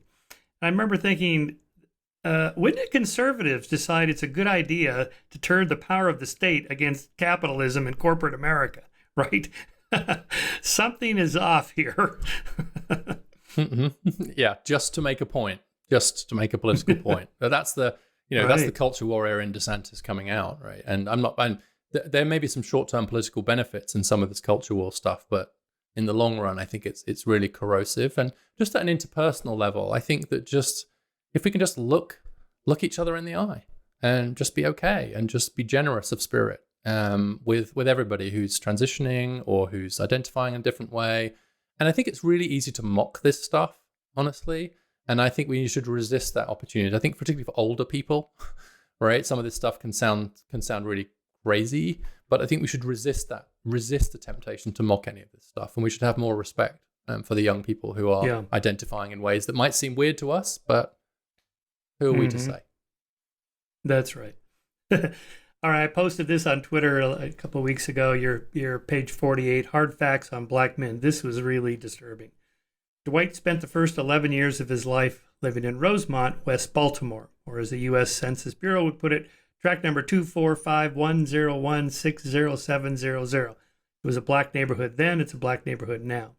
By Baltimore standards, the outcomes for children from Rosemont are not too bad. But this is not the same as saying that they're good in terms of adult outcomes. Baltimore is one of the worst places in America to grow up. As a boy, among the boys born around 1980 into low-income families, Dwight's cohort, in Rosemont, 1 in 7, 16%, were in prison on April 1st, 2010. To be clear, not that they had been to prison by April 1st, but they were in prison on that date. In fact, more of these boys became prisoners than became husbands. The marriage rate for this cohort by the mid-30s was just 11%. 1 in 3 were still living in the neighborhood, which means their children will likely go to the local Belmont Elementary School. All of Belmont students are black. To say that the outcomes from the school are poor would be an understatement. As the elementary school my children attended in Bethesda, 82% of the students cleared Maryland's proficiency standards in math in 2019. Statewide, the proportion was 58%. At Belmont, it was 1%. The scale of our failure here is almost incomprehensible. Wow. That was the most depressing thing I'd read all week. Wow. Why is that? What can we do about it? Sorry, I'm both sorry and glad to have caused that reaction in you. I had to keep checking that number and then get some research assistants to check the number and then look at other schools too. And I do think that just looking squarely in the face at the particular position of black Americans and black kids as the problem we face in terms of race equity in this country is just incredibly important. And that's why I focus on Dwight's my godson. And so I've basically seen him grow up and learned a huge amount from him.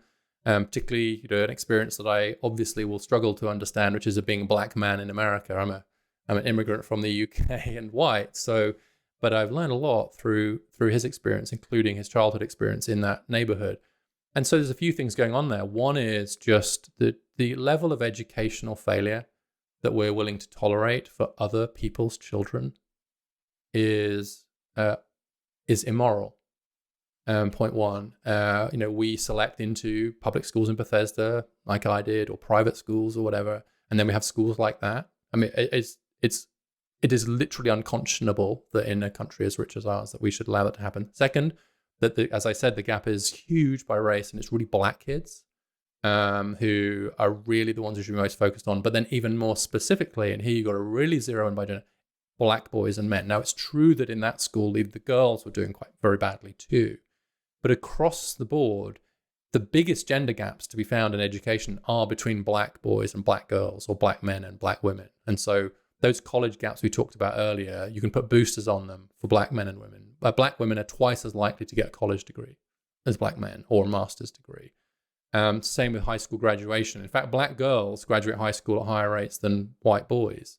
There are more young black women with a graduate degree than young white men. And so there's been this extraordinary elevation of black women's educational status, which has not translated necessarily into great household income, partly because black men are doing so badly. on almost every measure. And again, to come back to this point we made earlier about class and race cutting across gender, white women earn a lot more than black men. They didn't used to, but again, hugely overtook them in the 90s. And now black men earn 84 cents on every dollar earned by white women. So again, by race, this really, really matters. And 1 in 4 black boys are held back a grade by the end of high school. And then you just read out the numbers around incarceration rates for black men too. Now, of course, that was a particular cohort. The 80 cohort was the one that basically came of age into the war on drugs and the war on crime. And so they basically walked into literally a war zone. And those wars became wars on black men. And so I think the particular experience of black men are disadvantaged not despite their gender, but because of it. That actually being male in all kinds of ways is actually a disadvantage if you're black. And so I think that looking squarely at the issue of what's happening to black boys and men is a big part of the motivation for me writing this book, because I do think that in the desire to talk about people of color, and in the desire to talk about race generally, and in a reluctance to look at gender gaps, the very specific problems of black men are being woefully neglected. Right. Reminds me of that study by Patrick Moynihan in the 1963, maybe early 60s, about the problem of fatherless homes in the black community, which was at 75%. No, it was 25%. Now it's 75%. But if black girls are not as affected as much by this home environment as black boys, there's obviously more factors going on. So I don't envy you. This is a hard problem. Physicists talk about the 3-body problem. You social scientists that study these things, it's like the 100-body problem, right? So you have the neighborhood, the home environment. There's a rat's nest of interlinking variables and correlations that you have to tease apart, and regression lines and all that stuff. How do you explain this difference between black boys and black girls from homes in which presumably other things are held constant? Well, I think it's almost a magnified version of what's happening more generally with boys and men and girls and women. So on the positive side for girls and women, there's just been this a real investment in and rhetoric around empowerment and getting girls better education, getting them ahead, and economic independence.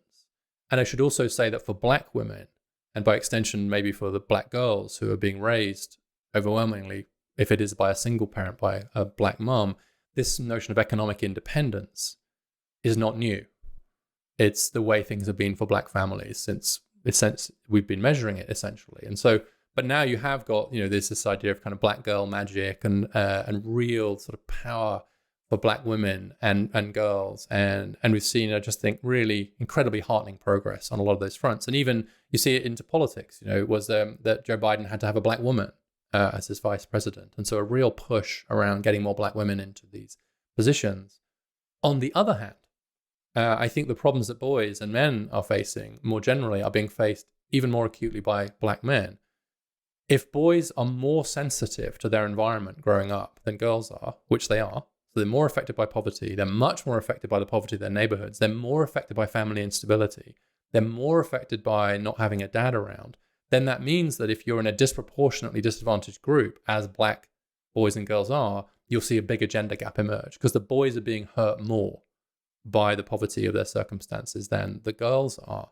And then you add on to that some of the stereotypes about black masculinity, and that's, you can see that in some of the rhetoric that was even around, like Hillary Clinton got in trouble for talking about super predator, and wolf pack and so on, and all the surveys of implicit bias, which have all kinds of problems with, which better than others, I think find in a way that's impossible to disagree with, the sort of threat stereotype around black men is just much higher, that people see black men as much more threatening. I think it's one reason, by the way, I think it's easier to promote and hire black women than black men. And we see that black men, even if they don't have a criminal record, struggle in the labor market because they're seen as more risky and so on too.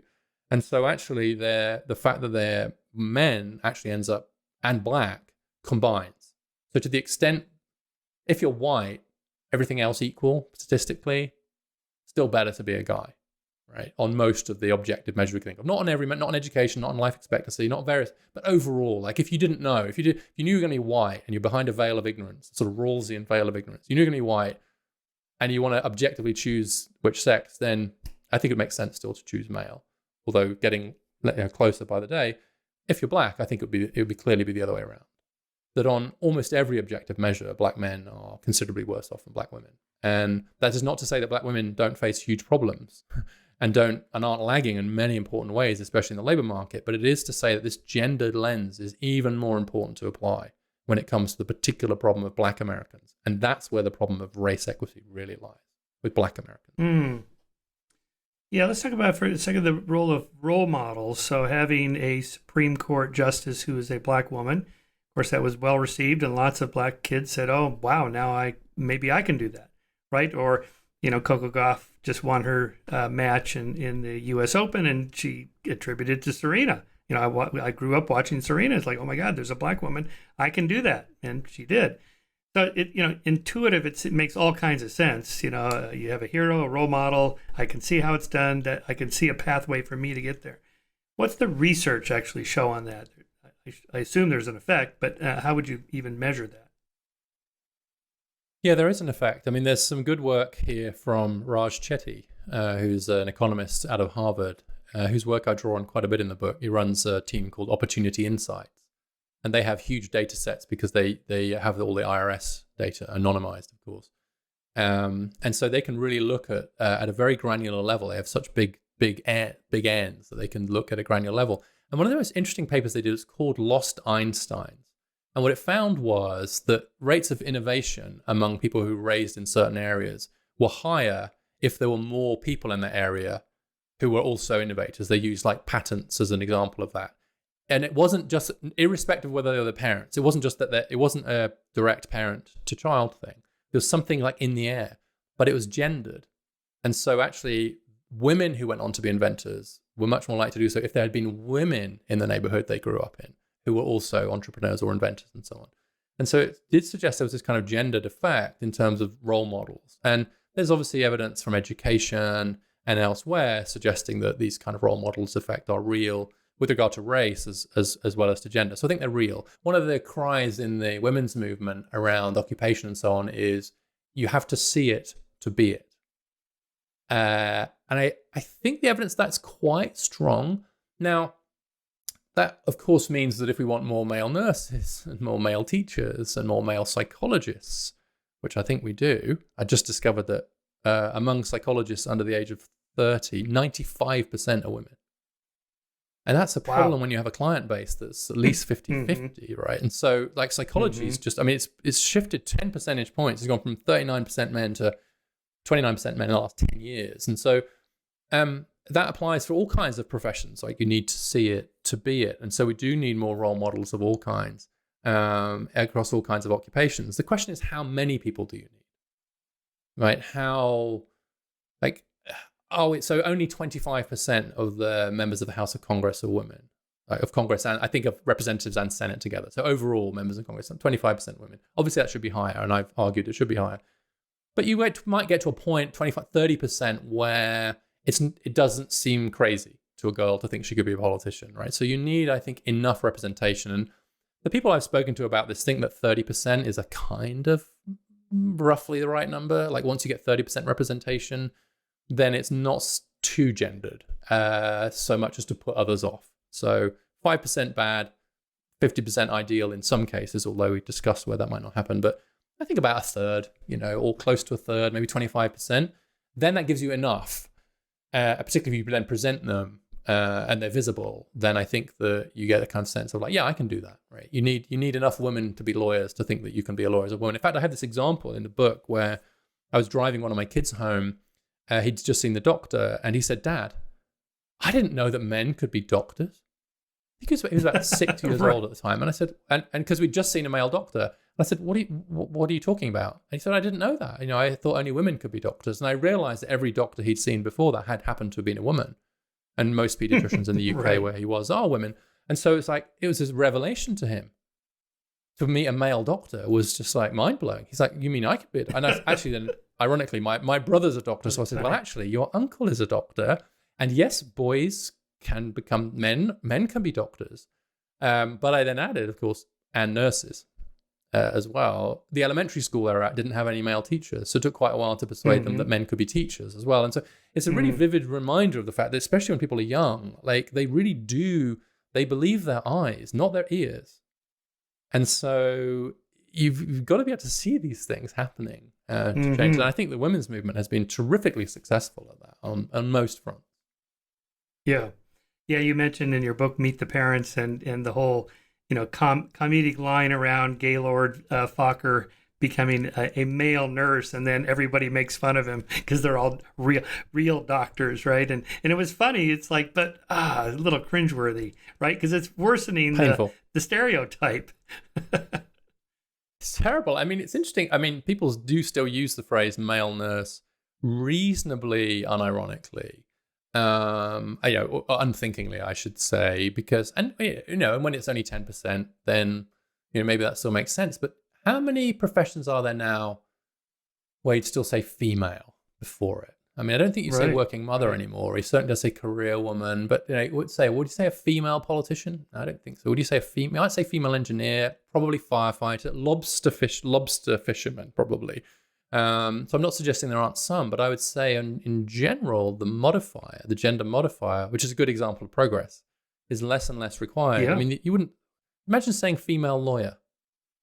I mean, like, what do you mean? Like 50% of lawyers are female. Like, what are you talking about? Like, you mean like a lawyer? It doesn't make any sense. Right.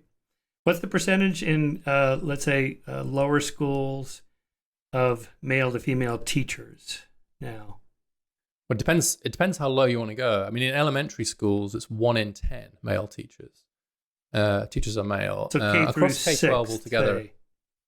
Yeah. But K, it's essentially none. And in fact, by my calculations, it's sort of 2% probably of kindergarten teachers are male, 2 or 3, depending on how you measure it. But I could conservatively say that as a share of the occupation, there are twice as many women flying US military jets as there are men teaching kindergarten. That's incredible. And That's really and it's funny. it's not that means we've got enough women flying fighter jets. I think it's like 7% now or something. Great if that number goes up. Like, I don't know what the right number is, but I will go out on a limb here and say that as a society, I think it's more important that we have men teaching early years education than it is we have women flying our military planes. In terms of how you're teaching the next generation, in terms of the caring professions and so on. And those are professions that obviously affect almost everybody growing up. And so, if you force me to choose between which is more important culturally, I'd say it's much more important to get men into teaching, and especially into these kind of early years classes. There are loads of elementary schools that, like my kids, that don't have any male teachers. I'd say it's more important, actually, than some of the continued efforts we have around, say, women in the military. And not that women in the military isn't important, but it's how much attention is each one getting is the question then. It's like, how much attention are we paying to the fact that teaching as a profession is becoming more female over time? And I would suggest almost none. And so that strikes me as a real cultural failure, that is something we should be paying attention to much more. Don't you think so? That that's a gap? Oh, absolutely. Yeah, totally. I went to Montrose Elementary School, and in 6th grade, I had Mr. Trippy, the only male teacher in the whole school. And that was a big deal. Like, ooh, yes, Mr. Trippy. Oh, wow. I still have my little autograph book that he signed for me. And I'll never forget him. It's like, but I have no idea. Of course, I wasn't thinking about, what role model this is for me. But that line you used, you have to see it to make it. Now, what was the line? You have to... you have to see it. You have to see it to be it. To see it to be it. That's absolutely true, for sure. I mean, when I... wanted to be a bike racer in the early 80s, 1979, 1980. I just met a couple of the local pros in Orange County where I was living, and I just hung out with them and I just studied them. Like, what are you eating? What clothes do you wear? How often do you train? What time do you train in the morning? I'll just do that, right? It's just literally just copying somebody to see what they did because it worked for them, right? And then I met Stephen Jay Gould, and because I kind of intentionally wanted to be a writer. It's like, well, I want to be like that guy right there. I wonder how he does this. So I got to know, I just asked, how do you do this? Well, you have an agent, and I'll introduce you to the agent because he liked me. And it's like, okay, so I got the agent and then I got the publisher and then you're off and rolling. And it's like, I see. Okay, I'm just going to do what he does. Exactly. Right. So would you say that model would work? Let's return to your book, to fatherhood. Like, not having a father, you don't have that role. Like, what am I supposed to do? How are you supposed to be a father? How do I know? Right. Well, there's one. He's right there in the house. Yes. And I'm just going to remember what he did and then I'll do that. Yeah, I mean, honestly, I think that to a very large extent it's what I do, and I think that that's, you know, the parenting that we receive is imprinted on us in a way that I think inevitably affects, for good or ill, the parenting we pass on. I think the evidence for that in a negative direction is overwhelming, but in a positive direction too. And so when I think about being a dad, like if I can do close to as good a job as my dad did, albeit in a different way, then I'll feel pretty good about how I did. And as once you have kids and you had this experience yourself, probably you start thinking, that's what he did for me. And really, he used to get up every Saturday and teach us to go swimming when he'd worked all week away from home. You know, my dad was traveling a lot. And really, he used to do that. And then so when it came to Saturday morning and I didn't want to get up and like take Mike, Stu, I like, that's what you do. And so I do think that it's hugely important. I mean, it's almost semi-automatic, I think, to copy to some extent. So yes, I think having positive models of fatherhood is hugely important.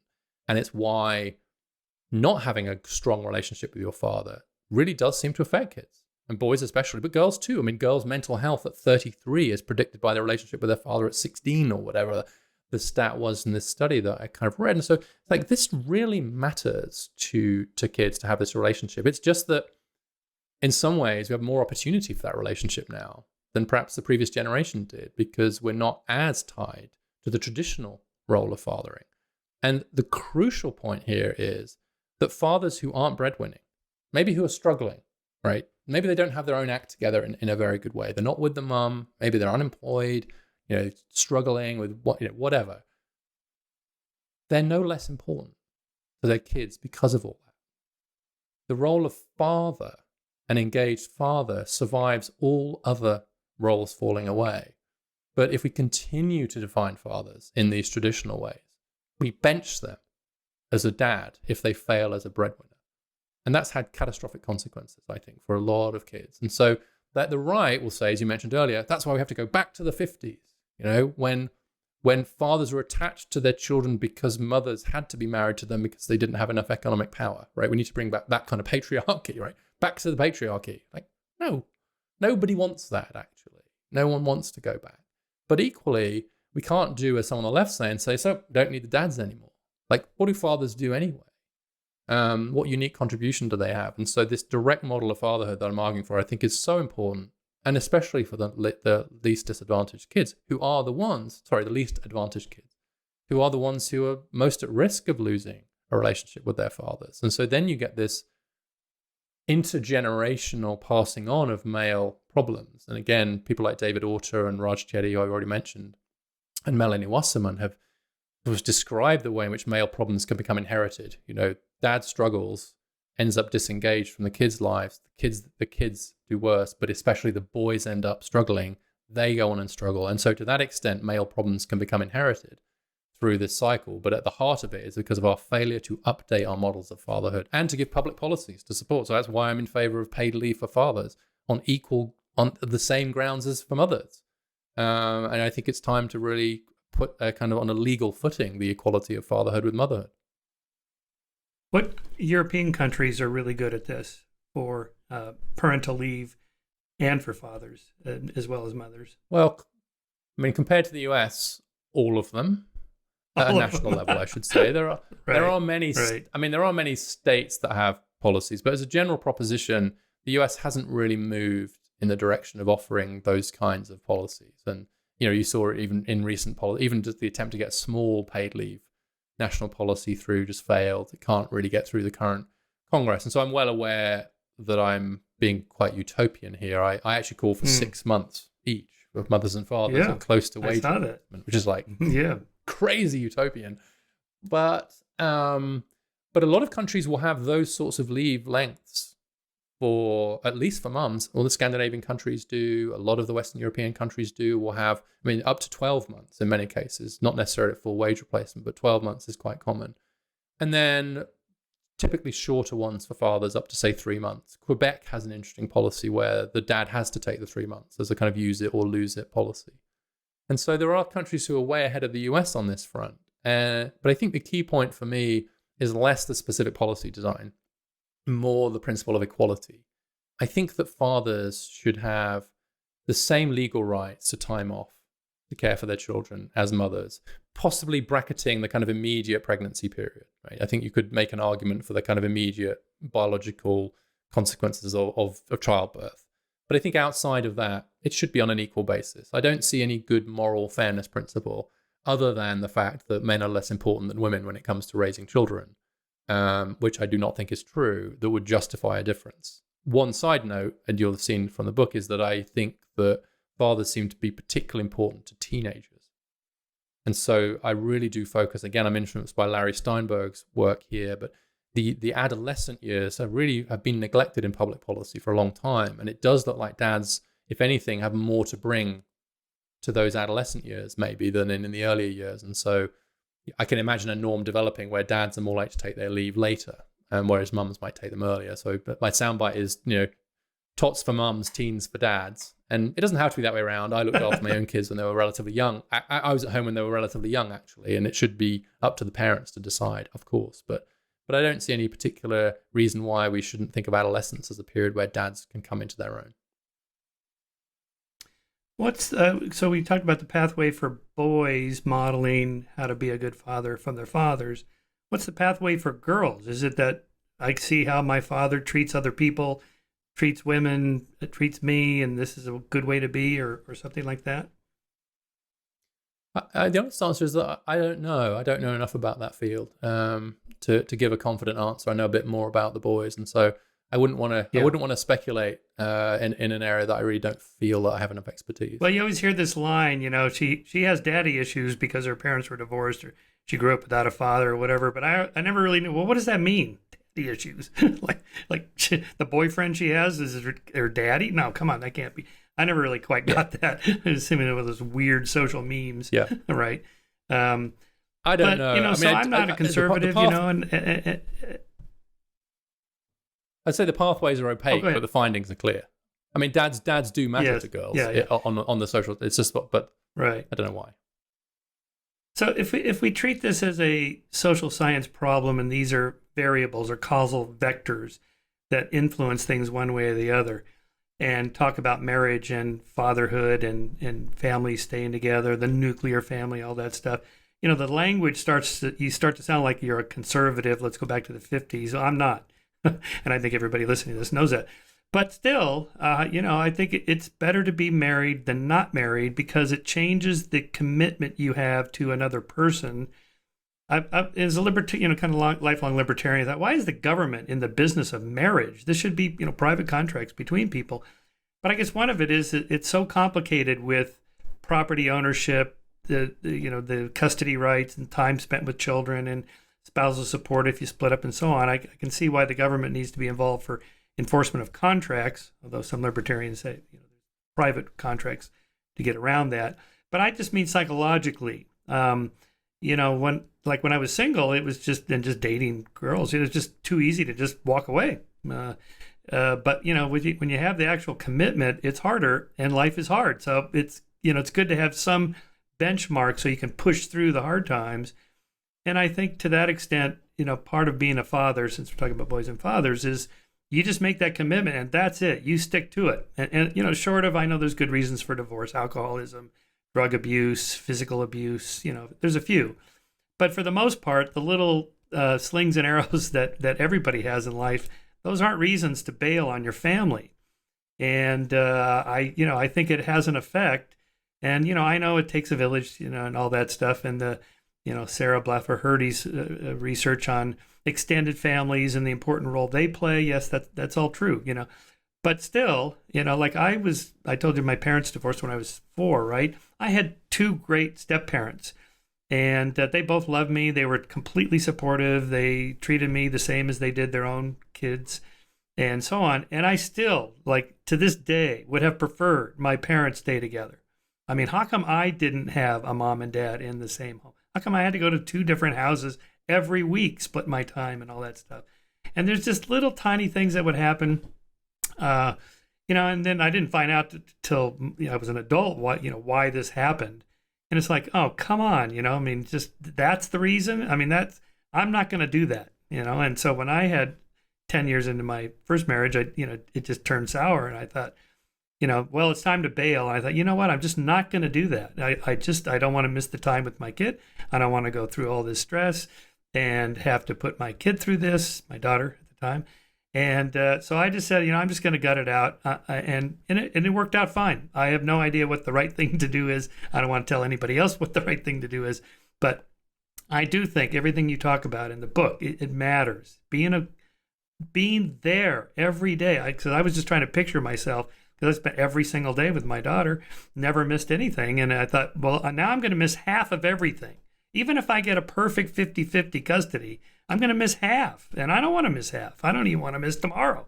And so, it's like, so you just set aside, well, okay, later I'll just do these other things, find love somewhere else and whatever. And I did that, and I got remarried. I have a 6-year-old son now. At 68. How's that for right. Crazy? So you keep it's big so you fun. Just keep doing it. Totally big fun. Well, no, I'm done now. Okay, at this point. I don't want to be I don't want to be like Larry King, when he forget he had his boys at 70 something. Okay, maybe that's pushing. Yeah, that's bit, right. but I do think that it makes a difference. So there's well, thank you for sharing all that. First of all, Michael. I mean, I should say that my first son was from my first marriage, and that ended in divorce when he was very young. And so these challenges, I think, are real. And I had exactly the same set of thoughts, but in my case, did exit the marriage.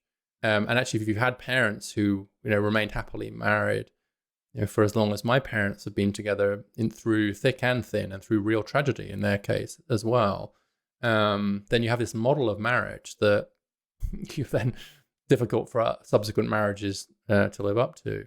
And so I know exactly what you mean. I think that there's a few things going on here, though. One is that my reading of the evidence is that the quality of the relationship is really what matters.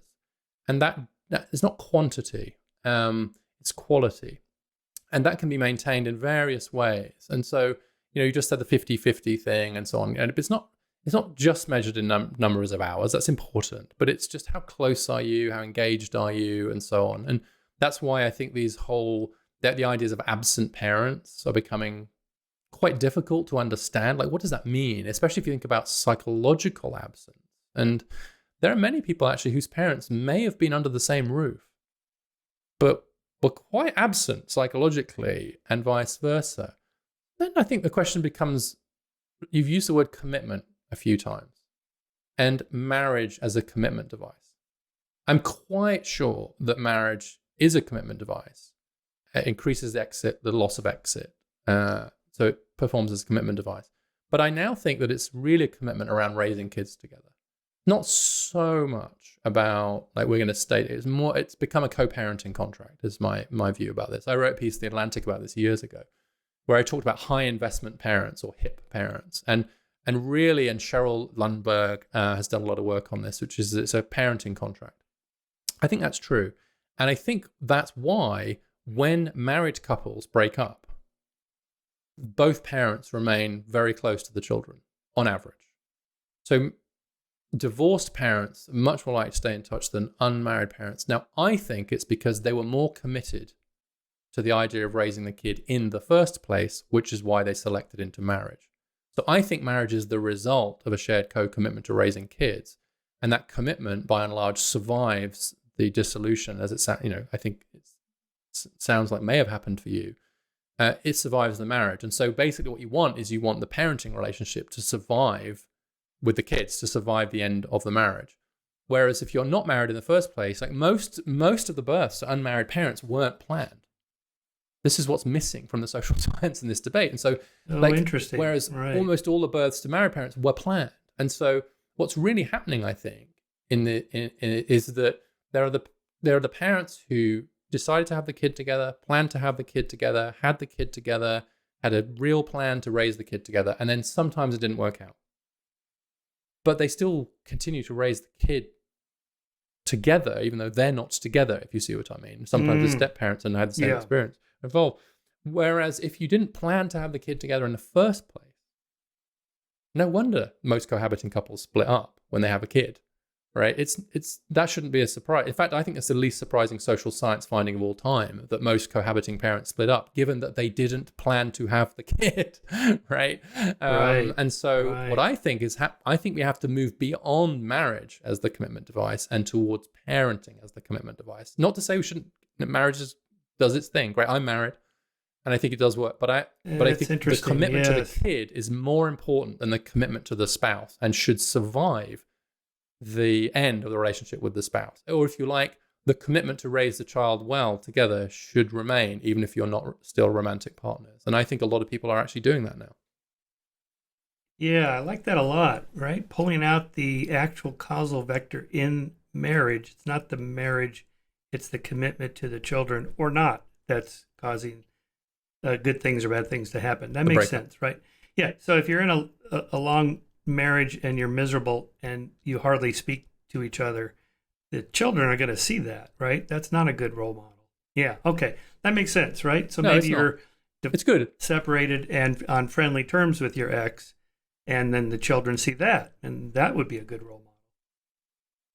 Correct. And if the relationship, then you have good relationships, hopefully going forward. And as I said, the shared commitment is around the kid. There is this line. I don't remember who said this. I was thinking this at the beginning where you said you want, you would always want your parents to stay together. Somebody once said a child would always rather that their parents were miserable in the room next door than having the time of their life on a Caribbean island.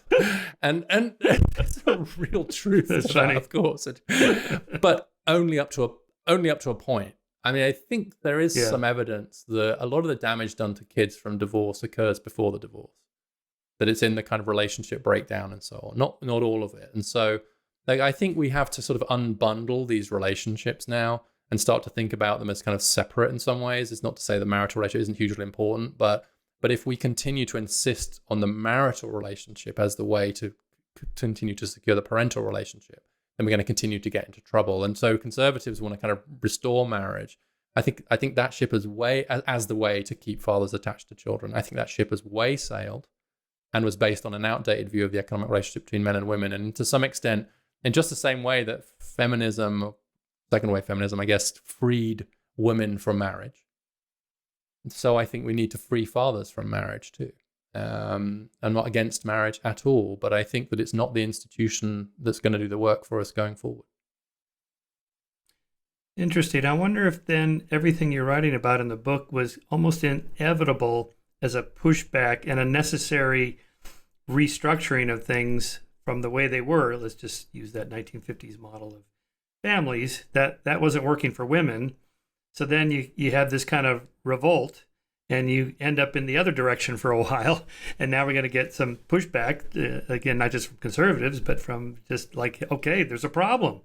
So we need to work on this. So, so let's talk about then the end of your book, the solutions, right? So how do you see we can get back to some kind of middle ground or something that works better? Well, you just mentioned it, right? Commitment to the children and parenting.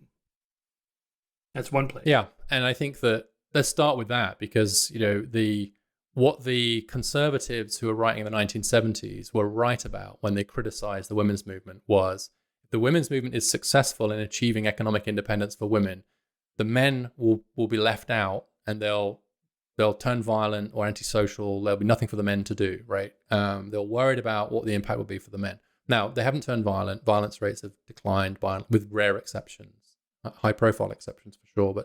But I do think that men have been, especially those with less economic power, have been dislocated by the change in their economic relationship between men and women, right? And I think that was predictable and was predicted by conservatives who said, therefore, that's why we shouldn't do it, right? But that was a bad argument. It was the liberation movement had to move forward, but they were right to say we should pay attention, at least to pay attention to the impact on men. And so I do think that this dislocation of men because of the change in roles and power relationships between men and women. And we really haven't done a very good job of taking seriously what that means for men. And so I think shoring up fatherhood as an independent social institution through things like paid leave, but also through our rhetoric, and also through wholesale, complete reform of the child support system, which treats unmarried men as like walking ATMs without serious rights. I think that's a good place to start. I think in terms of the employment market, we've touched on this a little bit already, but we are seeing a decline in traditionally male jobs. But many predominantly female jobs are actually growing, like nursing and teaching and so on too. These are the jobs I call HEAL jobs: health, education, administration, and literacy, which is a deliberate sort of mirror image of STEM. And actually there are fewer men as a proportion of those than there were in 1980. We're seeing fewer men in those professions. And dramatic drops in social work and psychology. A slight rise in nursing, continued drop in teaching, substance abuse counselors, school psychologists, all these sorts of jobs are just becoming increasingly female-oriented. But that's where a lot of the jobs are coming from. And so I think for a couple of reasons, we need to get more men into those jobs. One, because that's where the jobs are coming from, as I've just said, and they're not bad jobs in some cases. And secondly, because the people using those services are very often at least 50-50 male-female. So just from a provider point of view, it makes sense. I mean, it can't be good if a tiny minority of school psychologists are male, given the struggles that a lot of our boys are having in school, and given the preference that many of them will have to talk to a man about some of their problems. Just like no one thinks that's good, but again, not doing anything about it. So we need an investment in getting men into HEAL similar to the ones we made getting women into STEM. So that means scholarships, it means subsidies, it means social marketing campaigns.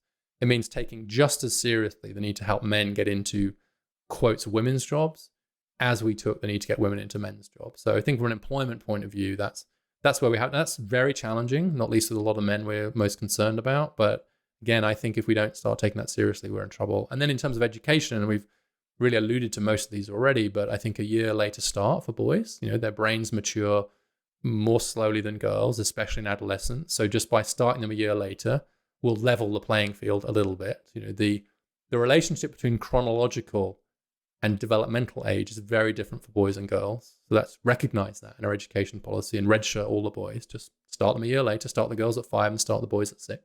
There's all kinds of benefits that will come from that, including for girls, by the way. I think that will actually be good for girls to have more mature boys alongside them in the classroom. More male teachers for sure, including teachers of color, but also much bigger investment in non-academic routes. So vocational training is one of the very few areas. Vocational training really does seem to be one of the few areas that's pro-male. Boys and men seem to disproportionately benefit from vocational forms of learning, back to maybe the people things, a dichotomy we talked about before. And so more technical high schools, etc. And whatever you think about the decision to forgive student loans, it's striking to me that we're finding the money for that, but we can't find the $3.5 billion to create an extra million apprenticeships, which is still sitting in a Senate subcommittee for the last year. And so I think, again, this sort of the orientation against vocational training is not for this. It's not anti-male by design or intent, but it's anti-male in terms of its impact. And so actually just taking those vocational routes much more seriously will actually really help a lot of boys and men through the education system, as opposed to the college track, which seems on average to be a bit better for girls and women. Yeah, interesting. I think there's a little bit of elitism in culture that you really need to go to college and get a degree and maybe even graduate school to really be an elite person. Whereas really vocational training and some of the jobs that are available, they pay really well. They pay better than college professors make, right? But we kind of denigrate them. Oh, he's a plumber, he's an electrician or whatever. Yeah, some of those guys make a lot of money. What's wrong with that? And the answer is nothing's wrong with that. Not everybody has to go to college. Right. And I think that's true as a general proposition. I think it's a huge problem in the way that the US in particular thinks about education. And some of that is because of the history of tracking, which had real problems around race. And so the fear of tracking and saying to some kids, well, you're not smart enough for college. Why don't you go to shop and, whatever. And that was hugely racially biased in the past. And so I think that understandable fear of tracking has had this really important downside, which is to just generally mean an underinvestment in vocational training, especially in the last 2 years of high school, where a lot of boys just end up sort of drifting off, frankly. And underinvestment in things like apprenticeships, where I think the US is at the bottom of the international league table for the number of apprentices. We just don't think about education it's all college in the US, but then add a gender lens to it. Then I think it becomes even more important, because given that boys and men are falling so far behind in traditional academic education, that makes it even more important to give these other vocational opportunities. And so, interestingly, right now, more than 9 in 10 apprentices are men. And that's seen by a lot of people as a problem. Because they're mostly in kind of traditionally male occupations like construction and plumbing and electricians and stuff, as you just kind of mentioned. And so that's seen as a problem. I'm not sure anymore that it is as big a problem as you might think, because if that's helping more men, then given where we are in terms of college, maybe we should see that as a feature of apprenticeships rather than necessarily as a bug. And we shouldn't kill ourselves to get to 50-50 in apprenticeships. Any more than we're going to get 50-50 in college, and instead accept the fact that there are going to be some differences in patterns by sex. And for all those above reasons, I think that more vocational training would be just good, period. Good for our class inequality, second, and good for boys and men, third. Yeah, let's go back to the redshirting thing. Was it your book you talked about Malcolm Gladwell's Outliers? Where you talked about, I think it was the hockey players, right? The ones that were born in January versus December, wherever the cut was made. And so way back when you're 5, if there's an 11-month difference between you and one of the other players, that's huge when you're 5. That's almost 20%. Yeah. I mean, and it's, look, I think in terms of like physical activities, I still think there's a lot of truth to that. And in fact, I've been doing some reporting for an Atlantic article on redshirting the boys, which I think will be out by the time we air, and really talking to a lot of the private schools. There's a lot of academic redshirting goes on at private schools, especially of boys. That's one of the kind of big secrets of private schools. I was really interested in that. But there's also some athletic redshirting still going on too, where they are kind of deliberately holding boys back in 8th grade, for example, or even at the beginning. But particularly this happens in middle school, so that they're a year older when they hit high school, which means they're a year bigger when they're on the playing field than in basketball and football and soccer. And so that can make quite a big difference, especially for boys. And so some of the schools are now refusing to compete against each other because of this athletic redshirting problem. So physically, I think that's true. Where I think Gladwell was wrong is in the suggestion that relative age effect, like within your class, has a big academic result. It's actually much more your absolute age that affects your academics. So just being older when you take tests, everything else equal, you're going to do better, right? And that's totally intuitive. And so that's why the studies of redshirting find that there are these effects, especially for boys, because of being absolutely older. It's not because they're relatively older in the class by comparison to the girls, for example. It's just that they're just a year older. And for boys, their brains are a year older, which means they're just going to do a little bit better and they're going to have their act together a bit more. That seems to be the main effect. Yeah, I like that. What is your opinion of all girls' schools? And if they work, should there be all boys' schools? They don't seem to work once you take account of all the selection effects that go into who would choose to go to an all-girls school. Same with boys' schools. Like, I mean, a lot of people said to me, single-sex schools, that's the answer. And I was open to that idea, honestly. It seemed like, given the differences between boys and girls we've been discussing, then that seemed intuitive to me that might be the case. But there's some very good analyses now that just once you do proper controls, just don't seem to find much difference, or they're tiny in effect. And it's such a radical shift in policy that you'd need really good benefits, I think. So I conclude that, and I think there could be some social downsides. Being in schools where you're not learning to be around the other sex. And so I think much easier to send boys and girls to the same schools, but just send the boys a year later. when they're a bit more mature. And I think some of the things that people were trying to solve for with single-sex schools, not all of them, was this maturity gap that they were feeling, was that in some ways the boys were holding the girls back, which to get the girls into an all-girls school. But it's a highly selected group, so doing good studies is really hard. But I remained unconvinced by the end of it. Yeah. They're not bad. I can see that. They're just not particularly good. Yeah, that's right. Yeah, no, I was one of those parents. With my daughter, I sent her to an all-girls school in Pasadena.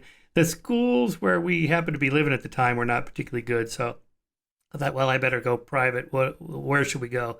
Oh, and this was like in the 90s, so I'd been reading all that stuff. Oh, the boys raise their hand more, they speak louder, they speak more, girls are intimidated. It was all that kind of intuitive storytelling, we might say. It kind of made sense, right? But now that I look at it, after what you just said, well, anybody that does that, pretty much all the parents that did that, they're already pretty self-selected for, well, I care about my kids' education.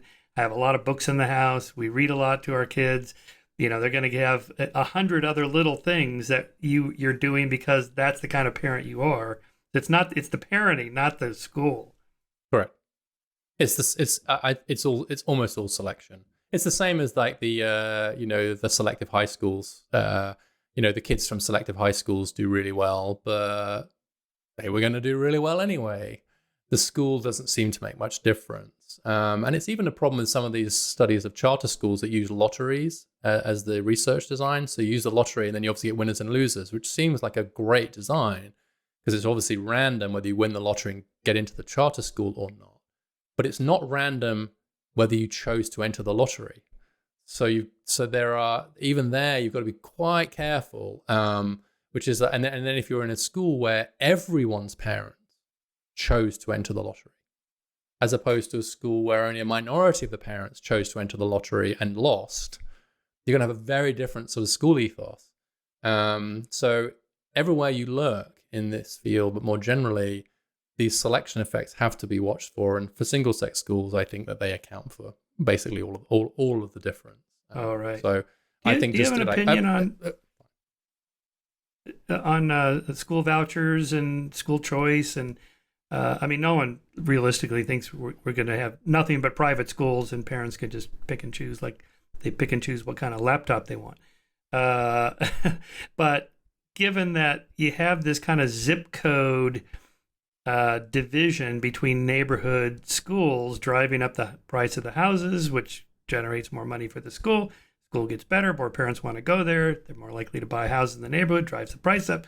And you get this kind of Matthew effect where the more that those have get more and those that don't get even less. You end up maybe with one of these kind of Baltimore neighborhoods where the schools are just terrible. What's the solution to that if you dare try to solve that massive problem? Well, again, I think it's one of these debates that's become very polarized, unfortunately. We've seen, those on the left who previously would have at least been in favor of charter schools and a degree of competition and a degree of choice really swinging hard against. You see the NAACP coming out against charter schools, for example. Meanwhile, on the right, you're seeing some really big shifts. Now, you probably know Arizona just passed the biggest school choice bill, I think, in American history by saying that the $7,000, this is Corey DeAngelis' work, $7,000 will follow you wherever you go, private, homeschooling or whatever. And so we're going to start seeing some quite interesting experiments, I think, at different state levels. I think everything else equal, it's definitely something that we should be open to, given the counterfactual. Like if the defenders of the current system have to, I think, justify Belmont Elementary to me, you have to be able to say that the current system would have to be doing a lot better, I think, for us to rule out the role of choice to improve outcomes. And there is some pretty good evidence for the fact that having choice improves performance within the public schools, that a degree of competitive pressure does seem to work to raise the game. And so I think particularly for the least advantaged kids, I'm really pretty open to it, especially when I see upper middle class Americans, by and large, selecting private education for their own kids. But then being against choice in the public system, that does sort of get me going a little bit, if I'm honest. But I think the real trick here would be to be in favor of more school choice and even something like a voucher or a backpack system, but then make it much more progressive. Like imagine if Arizona, rather than just saying, okay, it's $7,000, what if they said it's $7,000, but for kids who are eligible for free school meals, it's $12,000. Oh. What about creating a market where schools are competing for the poorest kids? And so I think a weighted voucher system is a really interesting way to think about this, because I think it would recognize the fact that it would recognize who this current system is really failing, which was not my kids in Bethesda, Maryland public schools. Right? It was Dwight in West Baltimore public schools. But it would actually introduce a degree of choice. And so I think, again, that's kind of not on the table right now, because the left would hate it because it's choice and the right would hate it because it's progressive. But the idea of a kind of progressively weighted school choice system is one that I think I could get really seriously interested in, given the counterfactual, given the failures of the current system. Yeah, that sounds good to me. But is the argument against it that then you'll still get everybody migrating to the best schools, and then they can't accept everybody? You can only fit so many bodies in a classroom. So you're still going to end up with people falling through the cracks, and you're going to have these crappy schools that no one wants to go to. And, you're required to go to school or homeschool. That's the policy. So you're going to get this problem anyway. Yeah, yes, but I think that might fall into the category of making the perfect the enemy of the good. And so it's not as if there aren't lots of kids now who are going to completely crappy schools and being totally failed. Right. And so look, if there is, the question is, do those schools get worse, and how far actually can supply kind of respond to demand? I think actually the market can do that pretty well in the right circumstances. But let's say, for the sake of argument, there are 100 kids in a school being failed, like Belmont Elementary, right, where every kid is being failed right now. Let's say it very bluntly, with apologies to anybody from Belmont school that's listening. Let's say that every kid there is being failed. Let's say if we had a school choice system, half the kids were stuck there, still being failed, and half of them went to a better school. I would take that deal. Right. That sounds like a good deal. Yes, now, that's such a great line. It's a better deal than the current deal, right? Yeah. Don't let perfection be the enemy of the good. That's really good. All right, Richard, we're pushing over the 2-hour mark here. I'm going to end by reading your final paragraph of your epilogue, which I really liked. Right now, there is a distinct lack of responsible leadership on this front. Politics has become like trench warfare. You mentioned earlier, I really like that analogy. Both sides fearing even the slightest loss of any ground. While moms and dads worry about their kids, our leaders are trapped in their partisan positions. Progressives see any move to provide more help to boys and men as a distraction from the fight for girls and women. Conservatives see any move to provide more help to girls and women as motivated by a desire to put men down. My hope is that from the heat and noise of tribal politics, we can come to a shared recognition that many of our boys and men are in real trouble, not of their own making, and need help. Well, that's the good place to start for parents. Read that book. And policymakers and politicians, really. You've identified a real problem. The data is right there. It's quite clear. There's a problem. I think your solutions are a great place to start. So how do we get this into every congressman and mayor and governor and parents? Well, we talk to people like we're doing now. So thanks for coming on the show, Richard. Thanks for your work. What's next on your research agenda? Well, thank you very much, Michael, for having me on. It's been a real pleasure. The conversation's been as wide-ranging as I hoped and feared it would be. And honestly, I'm going to stick with this for the next 2 or 3 years. Very often you finish a book and it's like, okay, what's next? And you sometimes, by the time you finish a book, you're kind of tired of the subject. That has not been my experience. I feel like I've scratched the surface, and I really just don't want to stay with this. So I have a lot more work planned on education, digging deeper on some of the issues for Black boys and men and so on. So I really actually just want to stick with this agenda for the next 2 or 3 years. I'm going to start a Substack that's going to address this issue. I have this new project at Brookings. So, and it's partly like, it's a bit of a limb. I think, as we've discussed earlier, if you're going to go out on a limb, you might as well stay there for a while. Yeah, right. Exactly.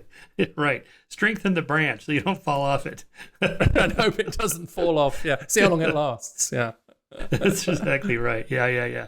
That's great. Now, I love the book. Again, it's Of Boys and Men, While the Modern Male is Struggling, Why It Matters, and What to Do About It. Richard Reeves, thank you so much.